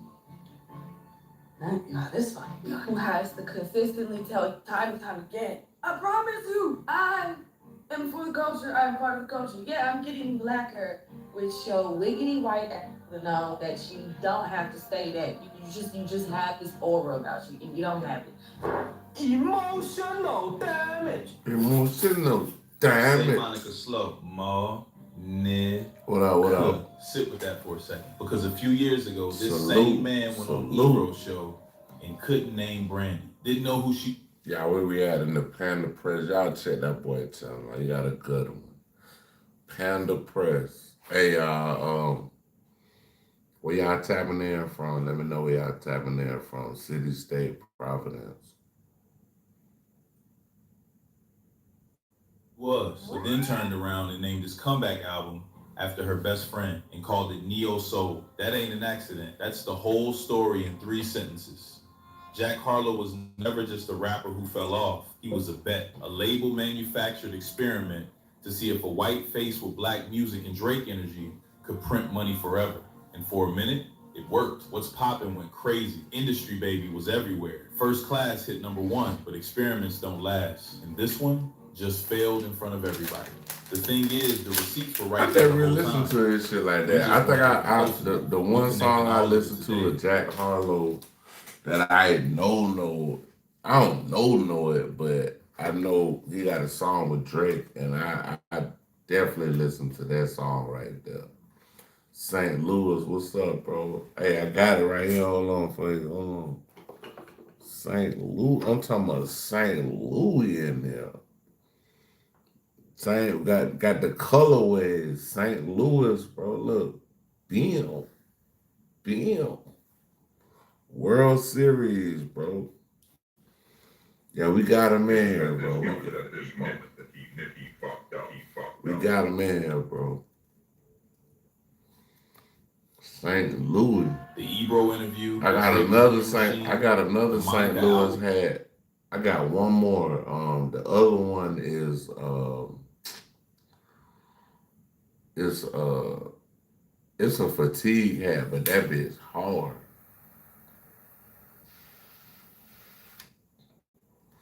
New Era. I like to wear New Era, but I got all kind of hats and shit. But I got a lot of New Eras. I got about. I can't even. I don't even want to say the number, bro. Y'all might not even believe me, but Name the white. I got a hat for every different day, This man. ain't just about Jack Harlow falling off. This is about what the industry keeps trying to do and what the culture keeps catching. Let's be clear about something first. Jack Harlow didn't grind up from nothing. He wasn't selling mixtapes out of his car in Louisville with zero support. Atlantic Records found him early. They saw the package. Oh, that's why y'all say that. Louisville, St. Louis. Okay, I guess you from Louisville then. That's why y'all said that. Okay. Yeah, southern drawl, could flow, had that Drake-like energy, confident without being threatening. You know what that is to a label? That's a business model. Think about what the industry was seeing in 2018, 2019. Drake is the biggest artist alive. His lane is emotional rap, melodic hooks, pop crossover with hip-hop credibility, printing money. But Drake has one limitation as a product. He's one person. You can't scale Drake. So what do labels do? They look for the closest approximation. Someone who sounds like the culture without the complications. Someone who doesn't scare white mainstream audiences. Someone the algorithm rewards. And Jack Harlow fit that mold perfectly. Louisville charm, confident delivery, pop-friendly energy, a small buzz from what's popping already building.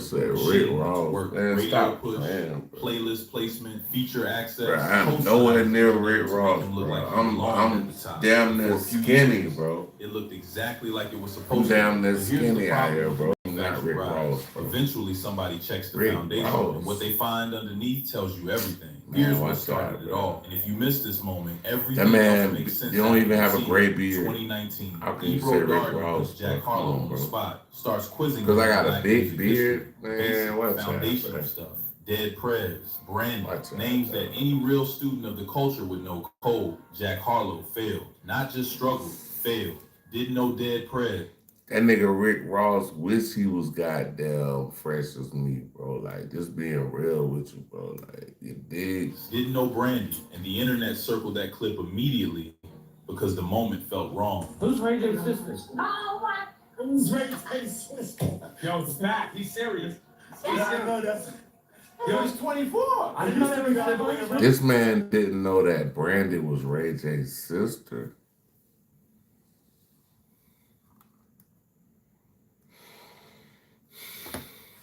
It was at this moment that he knew. He fucked up. How you don't know Brandy is Ray J's sister, nigga? Like, what?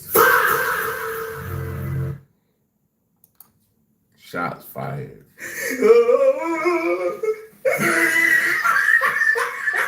Yeah, you got it. I don't give a damn how old you is. You should, if you 3 years old right now, you know that Brandy is Ray J's sister. You know Randy and Ray J are siblings? Yeah.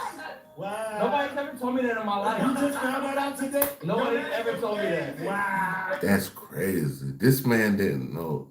This is okay. What's up? What's up?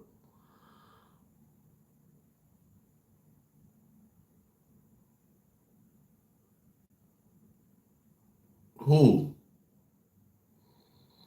They keep talking about look like GTA 6, bro. What is y'all talking about, bro? They keep saying I look like an NPC. I'm trying to figure out what the hell going on, bro. They keep saying I look a MPC out of GTA because they always ask me. They be like, Franklin, is that you? And I'm like, bruh, I'm not no goddamn.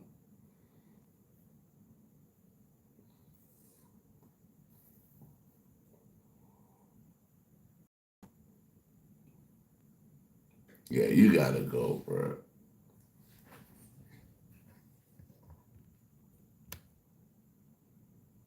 Man, yeah, you gotta really go with that.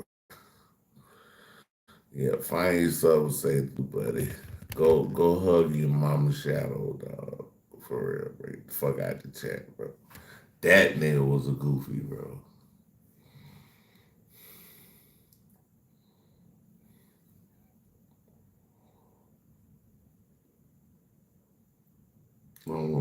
So do you have what?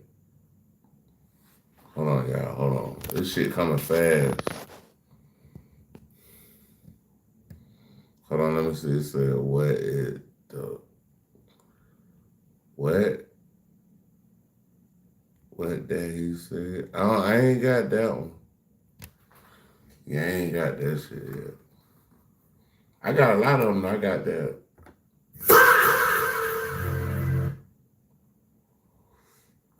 I got a lot of them bitches. Like...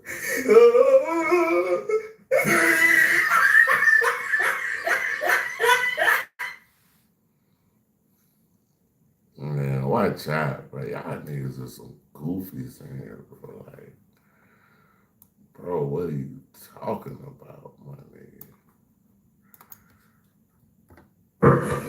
What? Bro, what are you talking about, man?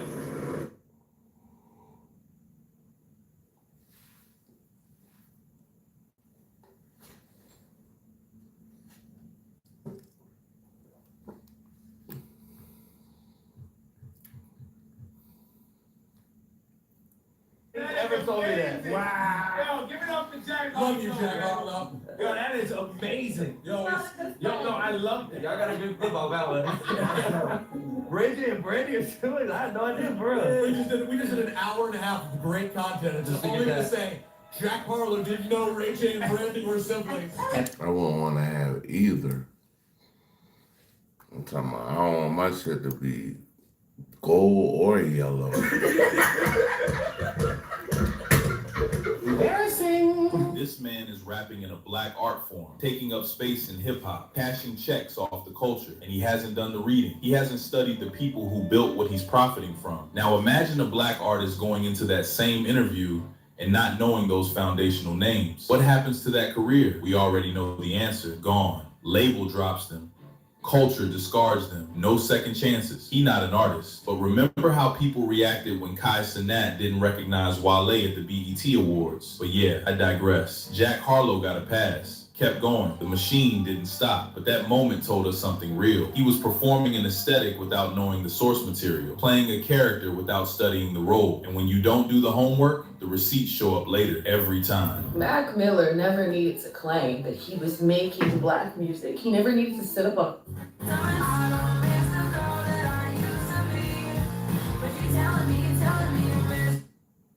He never needs to set up a podcast and say, yeah, my music's getting black. Mac Miller saw the culture, appreciated the culture, did it in his own art form, in his own way. Didn't need to steal nobody's sound. Sound like Mac Miller. RIP's a legend. Thank God, this who has the Mac Miller was one of them ones. He was one of the white boys. He was accepted. You know what I'm saying? He was one of the white boys that, you know, he did it his own way in the culture. Instantly tell you time and time again, I promise you, I am for the culture, I'm part. It said Michael Jackson and Tupac are alive in Cuba. The culture, yeah, I'm getting. I don't believe that, bro. I don't believe that at all, my brother.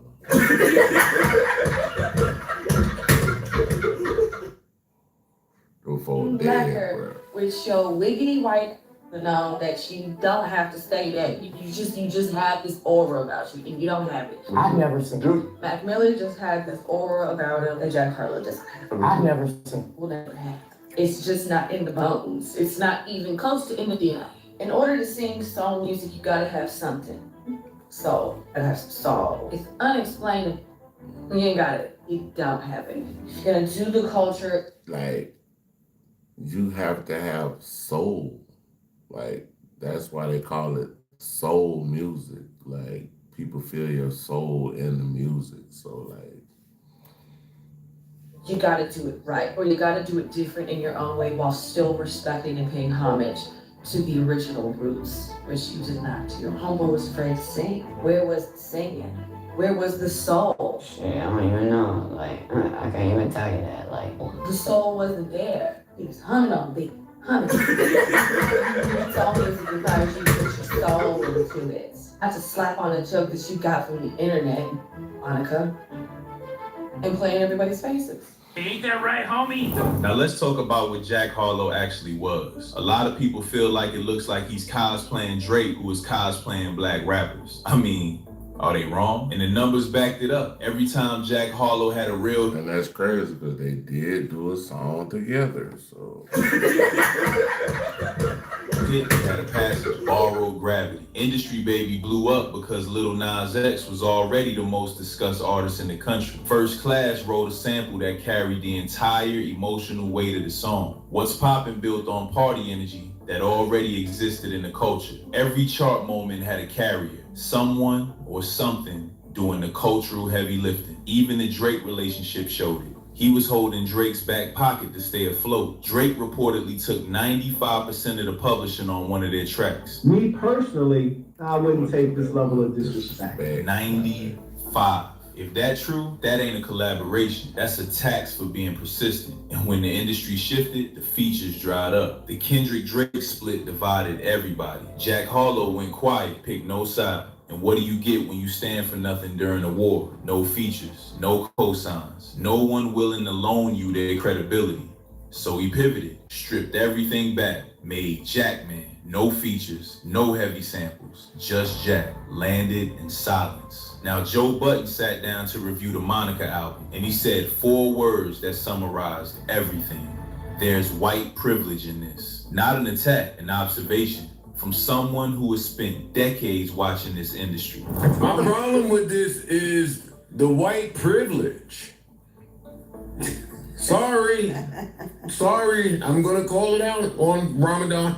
Okay. It's the white privilege in this. It's the old fool us with some good hip hop and then make the turn. Make the turn later on. The country turn.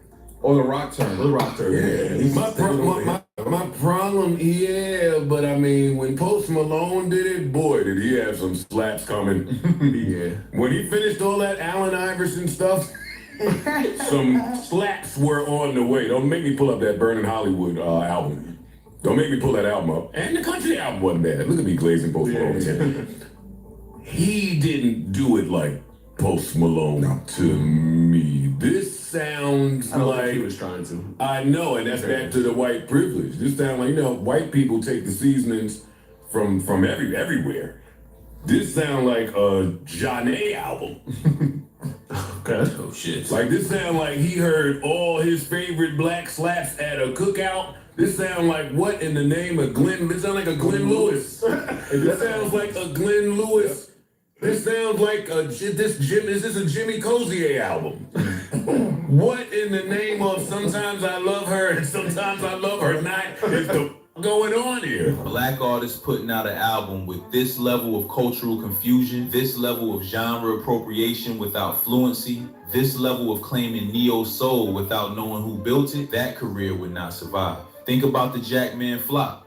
A black artist on Atlantic drops a quiet, stripped-back album that lands soft commercially, gone. Label moves on. No runway for a second experiment. Jack got another shot. Used that shot to put out a neo-soul album named after a woman whose best friend he didn't know. Joe named it because he had to.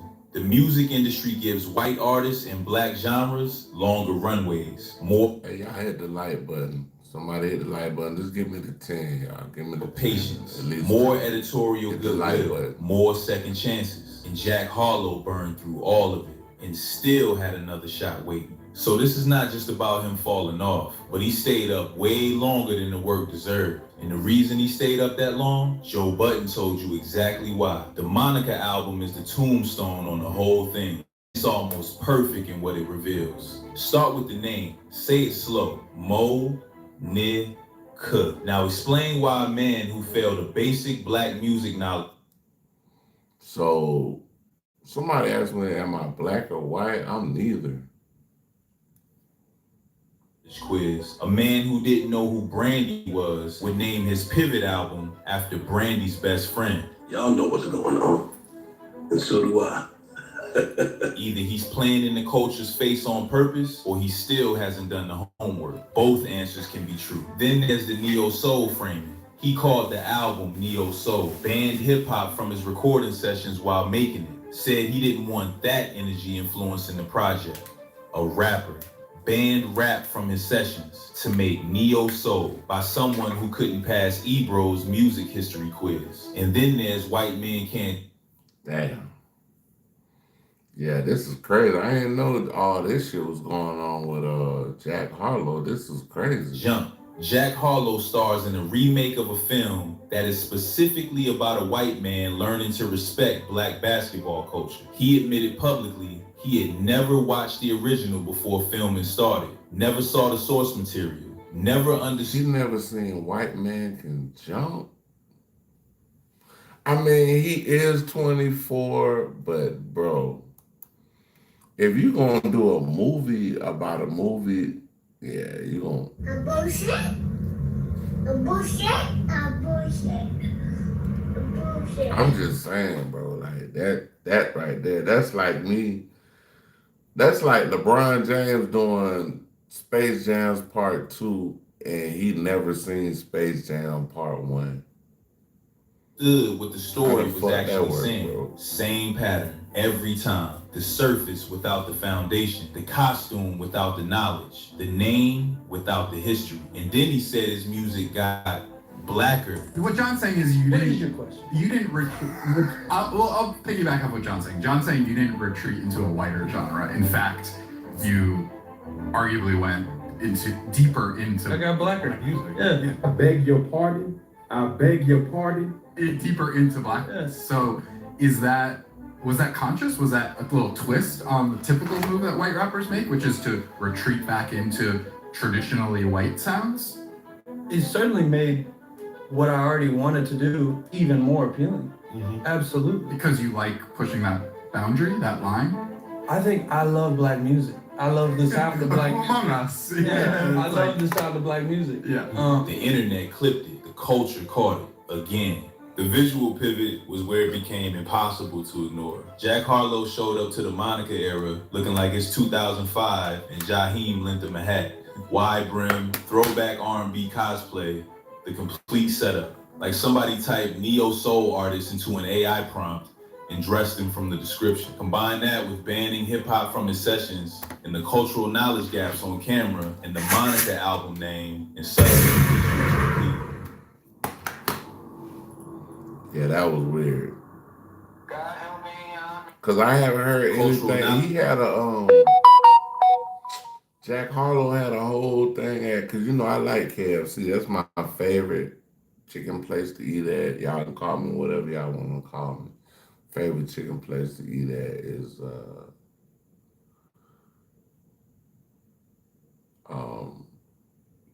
KFC, like fast food. So he had a little meal at KFC. I was like, There's gaps on camera and the Monica album name, and suddenly the picture is complete. This was years ago, but he fell off though. He actually fell off. Like I don't know nothing about his music. Like I really ain't never listened to Jack Harlow. The only song I heard was the one with him and Drake. This is a man who absorbed every surface signal from a culture he never actually studied, and then tried to wear those signals like a costume. He tried to become John B, and it backfired. It felt like the industry plan forgot to do the homework. And Drewski, Let's not skip Drewski. Jack Harlow and Drewski were running together. Same circles, same era. Jack was the rapper, Drewski was the comedian. Fast forward to today, Drewski is more respected in hip hop culture than Jack Harlow. The comedian overtook the rapper. That's the culture's final vote. So here's what Jack Harlow actually was. Not a rapper who fell off, a label bet, a calculated industry wager that a white face with black music adjacent energy could capture the Drake demographic without Drake's complications. And it worked for a minute. The algorithm rewarded the packaging. Radio pushed the singles, features gave him credibility. The label gave him the runway. He had genuine moments. What's Poppin' was real. First Class was a real chart hit. The charisma was real, but the experiment had one flaw. It required Jack Harlow to actually know the culture. And finally, the passes ran out. Jackman didn't land. The Monica era got mocked instead of embraced. The features dried up. Drewski passed him in cultural credibility. Joe Budden called it white privilege and moved on. He even became Jack Barlow. The experiment didn't fail because Jack Harlow got worse. The experiment failed because the culture stopped pretending not to notice. And once the culture stops pretending, no neo-soul costume saves you. So this is bigger than one rapper. The industry keeps running this experiment. Find a white artist, put them adjacent to black music, give them the label push, the playlist placement, the feature access, the press. Let them absorb the aesthetic. Call it crossover. Call it the future of hip hop. Call it breaking barriers. And the culture keeps doing the same thing, giving it a window, watching the receipts pile up, and eventually calling it. Jack Harlow is not the first, won't be the last. The industry is already looking at the data from this experiment, figuring out where the formula broke, adjusting. They'll run it again with a new face, a new genre, a new set of cosigns. But the culture got sharper too. Comment sections got smarter. Receipts get checked faster. The accountability videos come quicker. The window gets shorter every single time they try it. So the real question ain't whether Jack Harlow comes back. It's whether the industry ever learns anything from these experiments failing, or whether they just keep running them because most people won't notice fast enough. My money says they try again. My money also says the culture is getting better at catching it. And maybe that's the only win that actually matters. Jack Harlow was hip-hop's biggest experiment. Surface without foundation, aesthetic without knowledge, costume without understanding. The experiment finally failed. So here's my question for you. If the industry keeps manufacturing these experiments with different faces and different genres, what does that tell you about how they actually see the culture they're profiting from? Drop your answer in the comments. I'm reading everything. And if you haven't watched this video, you really should. I'll see you on the next one. I didn't know that they Mirandized them. Well, I did know they Mirandized them. I didn't know what the timeline was, and the timeline's so important. The thing about these biopics is they're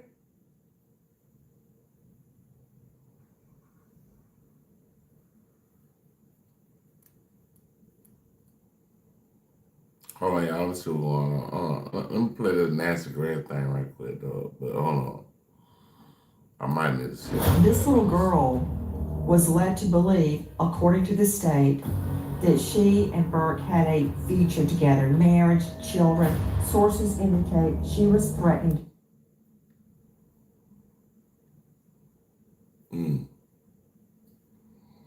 So this is an update on Celeste, the David thing. Let me go to Trap More Ross right quick. Let me go to Trap right quick. Trap. Alright, y'all, hold on, give me a second. I got it all on, Bridget. Let me see something. Okay, so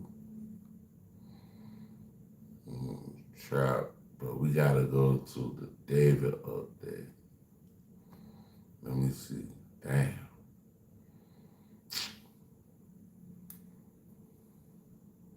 Hold on.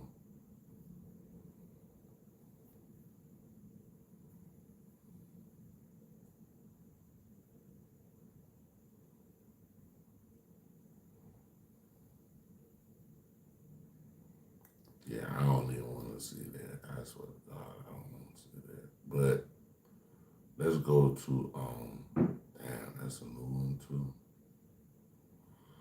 We're about to react to Trap Morals. It's an update on the Dirk stuff. It says feds drop new pics of Dirkio shooters celebrating. Damn. Let's see what the hell they talking about. Guys, there was a hearing for Lil Durk's situation today. We are reacting to Trap More Raw channel, orientated by Trap Lil Ross. And the paperwork is just circulated on Reddit, and it's not looking too good. It hasn't got to the point where they've officially added additional murder charges to him, but it does appear to suggest that they actually do intend to file more murder charges, apparently murder in aid of racketeering charges. And this is all basically in response to DD's motion to kind of sever and, you know, separate himself from Dirk's situation. And the feds are saying absolutely not. And now they're releasing more surveillance footage that shows that DD was very much involved. They've actually got surveillance footage of the killers of Lil Pab basically kicking it in In-N-Out Burger right after the murder, while Lil Pab's body was getting pulled out of the shot up Escalade in the middle of the street. These guys were all together getting In-N-Out, and DD was there, and ain't no severance. All of that talk of like, oh no, he ain't really have nothing to do with the planet. Now you there with the killers getting a burger. So this is very, very bad, okay? So this is what's just come out, okay? It says the government responds to OTF DD's application for bond reconsideration today in court. And I didn't know they were having a court date today. It says the government informed the defense that the additional charge they intend to file is murder in aid of racketeering and conspiracy to commit stalking, okay? So they said they really got these dudes 45 minutes later laughing at an In-N-Out or a Five Guys, and the government wants you, they will find you. So this is what they said. It says defendant D application for bond reconsideration is premised on the government's decision to bring additional murder charges arising from the execution-style murder that the defendant and his co-conspirators committed on August 19th. Defendant, Let's make a beat for Drake's Iceman album. You ain't gonna make no goddamn beat for no Iceman. You killing me with that one. Now what's interesting here is killing me, Smalls. You killing me, Smalls. We ain't doing that. Not for no Iceman. Charges from the execution-style murder the defendant and his co-conspirators committed. Now Kendrick, Baby King, Black Hippie, you know what I'm saying? Dochi, you know what I mean? That's confusing. That makes me think that's weird, because that just makes me think that, like, that doesn't suggest that they're actually going to put the stuff on. But what's crazy is, y'all, is like my lives, like when I'm playing, like I'm on the Eastern time in the U.S. So the planes don't fly a certain time, bro. When they don't fly, my lives be clear like HD, 5K, 8K or whatever they call it. But yeah. But as soon as the airplanes start flying, bro, it fuck up everything. Mac murder on him. It suggests that they're going to put more charges from the murder related to the murder on Didi. So it's the defendant falsely suggests his role in the LA murder is materially subordinate to every other charged defendant. Both arguments lack merit and should be rejected. Indeed, the facts before the court only strengthen the case for detention. Defendant allegedly committed the charged murder while released on bond facing severance. So look, y'all, I'm gonna do this one. I'm gonna finish this Trap Lil Ross video. We're gonna rock this, and then I'm about to go back and listen to some of my beats. You know what I'm saying, that I made on this other computer, y'all. Murder charges in Chicago. Defendant was later acquitted of that conduct. His criminal history, including pending state charges for aggravated unlawful use of a weapon, established his continued dangerousness. Dangerousness, bit of a weird word to use. Is that actually... Is dangerousness a real word? It appears to be a real word. So the defendant's leadership role in the charged murder further supports denying his request for bond reconsideration. Defendant is charged with recruiting other hitmen to travel across the country to hunt and kill Quando Rondo, a rival of Dirk. Defendant and the other hitmen traveled to California to carry out the brazen premeditated... So you got hitmen. Gang murder. Once they arrived, defendant and his co-conspirators used 2 vehicles to track and stalk Quando from the night of August 18th till the afternoon of August 19th when the murder occurred, specifically after tracking the rival to a busy gas station in Beverly Hills. And it says 3 of the defendant's co-conspirators opened fire with Man, so I'm gonna tell you where they really fucked up at. Wherever they hit these people up at, Quando Rondo cousin, Lil Pop, rest in peace to him, and salute to his family. And but yeah, when they went to do this, they went in a very populated, like they went down the street from the Beverly Center. So by them going down the street from the Beverly Center, bro, this shit like going to Times Square in New York, nigga. It's cameras everywhere. Cameras is all over the motherfucking place. So, that right there alone would just put you in a bind, bro. Including a machine gun, missing their intended target and murdering Savia Robinson, aka Lil Pap. Now here's where things get a little bit spicy, okay? And I'm a little bit confused why this is kind of such lower quality compared to this one. That is a little bit sus, if you ask me. But anyway, it says surveillance video shows less than 45 minutes later, while SR's bullet-riddled body. Hey, where you at? Where you tapping in from? He was being removed from a vehicle. Defendant was ordering food and laughing with his co-conspirators as depicted in the screenshot below. This is not a close case.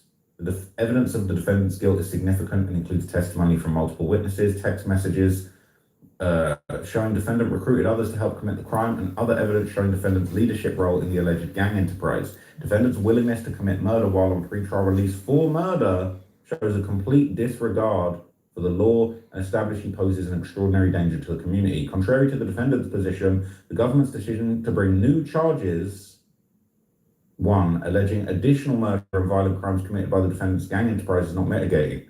So it says, as defendant noted in his filing for transparency and in light of the August 20 trial date, the government informed defense counsel that it intended to bring additional charges, including murder in aid of racketeering, vicar murder in violation of 18 USC, and conspiracy to commit stalking in violation of 18 USC. So that line suggests that they are actually letting the court know that they are planning to bring the Stephon Mack murder to the table. Okay.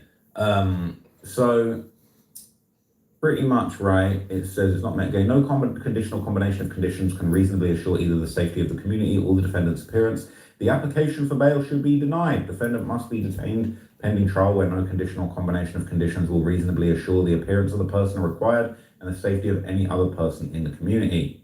There's a case law that they're citing, basically says it affirms the detention order even though murder for hire defendant had never previously been charged with a violent crime, because the record contains compelling evidence of the defendant's participation in the charged crimes and his knowledge and acquiescence in the use of violence to commit them, which admits a clear and compelling finding he posed a threat of future harm. Basically, it's saying, okay, he participated in a gang murder, while he was on bond, or while he was awaiting trial for another murder, which he beat, and he had other violent crimes outstanding, assault with a deadly weapon, etc.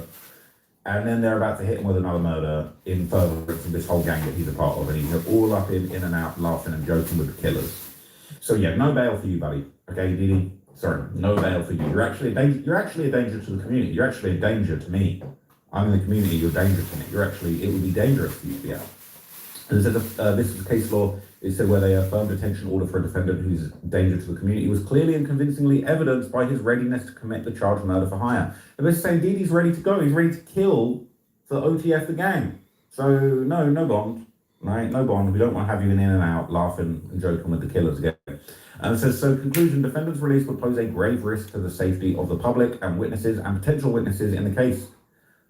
No condition or combination of his conditions can ensure defendant's appearance or mitigate his danger to the community. The court should order defendant detained. So, I'm honestly... Bro, why y'all come here talking about any ladies, bro? This ain't no dating website, bro. You got to get on the channel with that, bro. Like, for real, bro.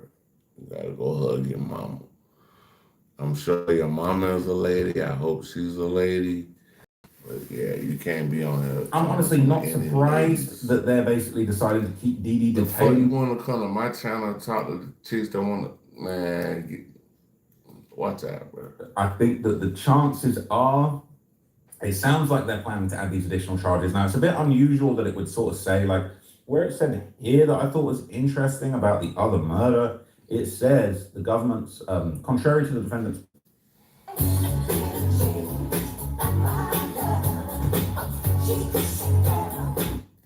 thought was interesting about the other murder, it says the government's, contrary to the defendant's position, the government's decision to bring new charges alleging additional murder or violent crimes committed by the defendant's gang enterprise is not mitigating. So basically, they are saying the defendant noted in his filing, right, in light of the August 20 trial date, the government informed defense counsel it intended to bring additional charges, including murder and aid of racketeering. And does that say conspiracy to commit Somebody said, don't say that about ladies. It says what? Please don't say that about ladies. I don't know what you're talking about. Like, you got to get out of here. I don't know what you got going on, but yeah, you got to go, bro. I don't know what you're even talking about. But anyway, like I always said. Yeah, like I was motherfucking saying, you know?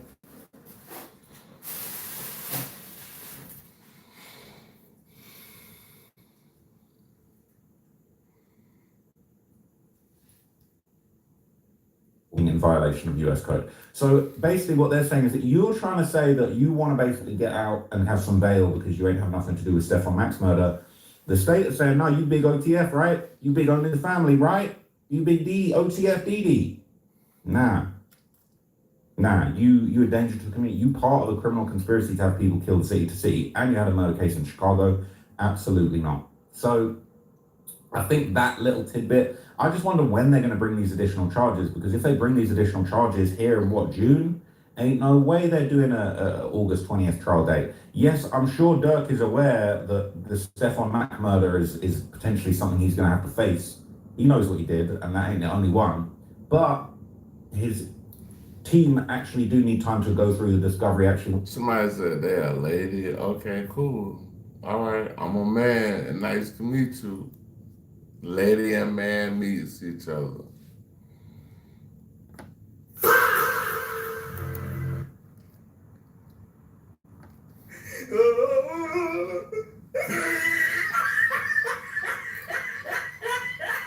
Work out how cooked he is, how much evidence the prosecution actually has on him. And so I do think it's a bit weird that they keep teasing these extra charges, but like they ain't actually landed yet.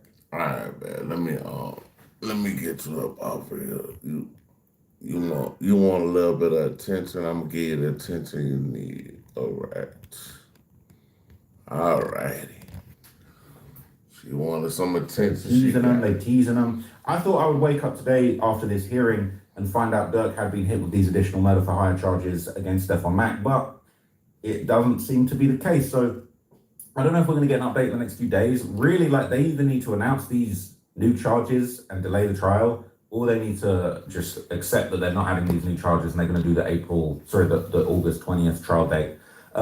It's very, very interesting. It's very bizarre. What I do think is interesting is that currently the trial date is scheduled for one day after the murder happened, 4 years on.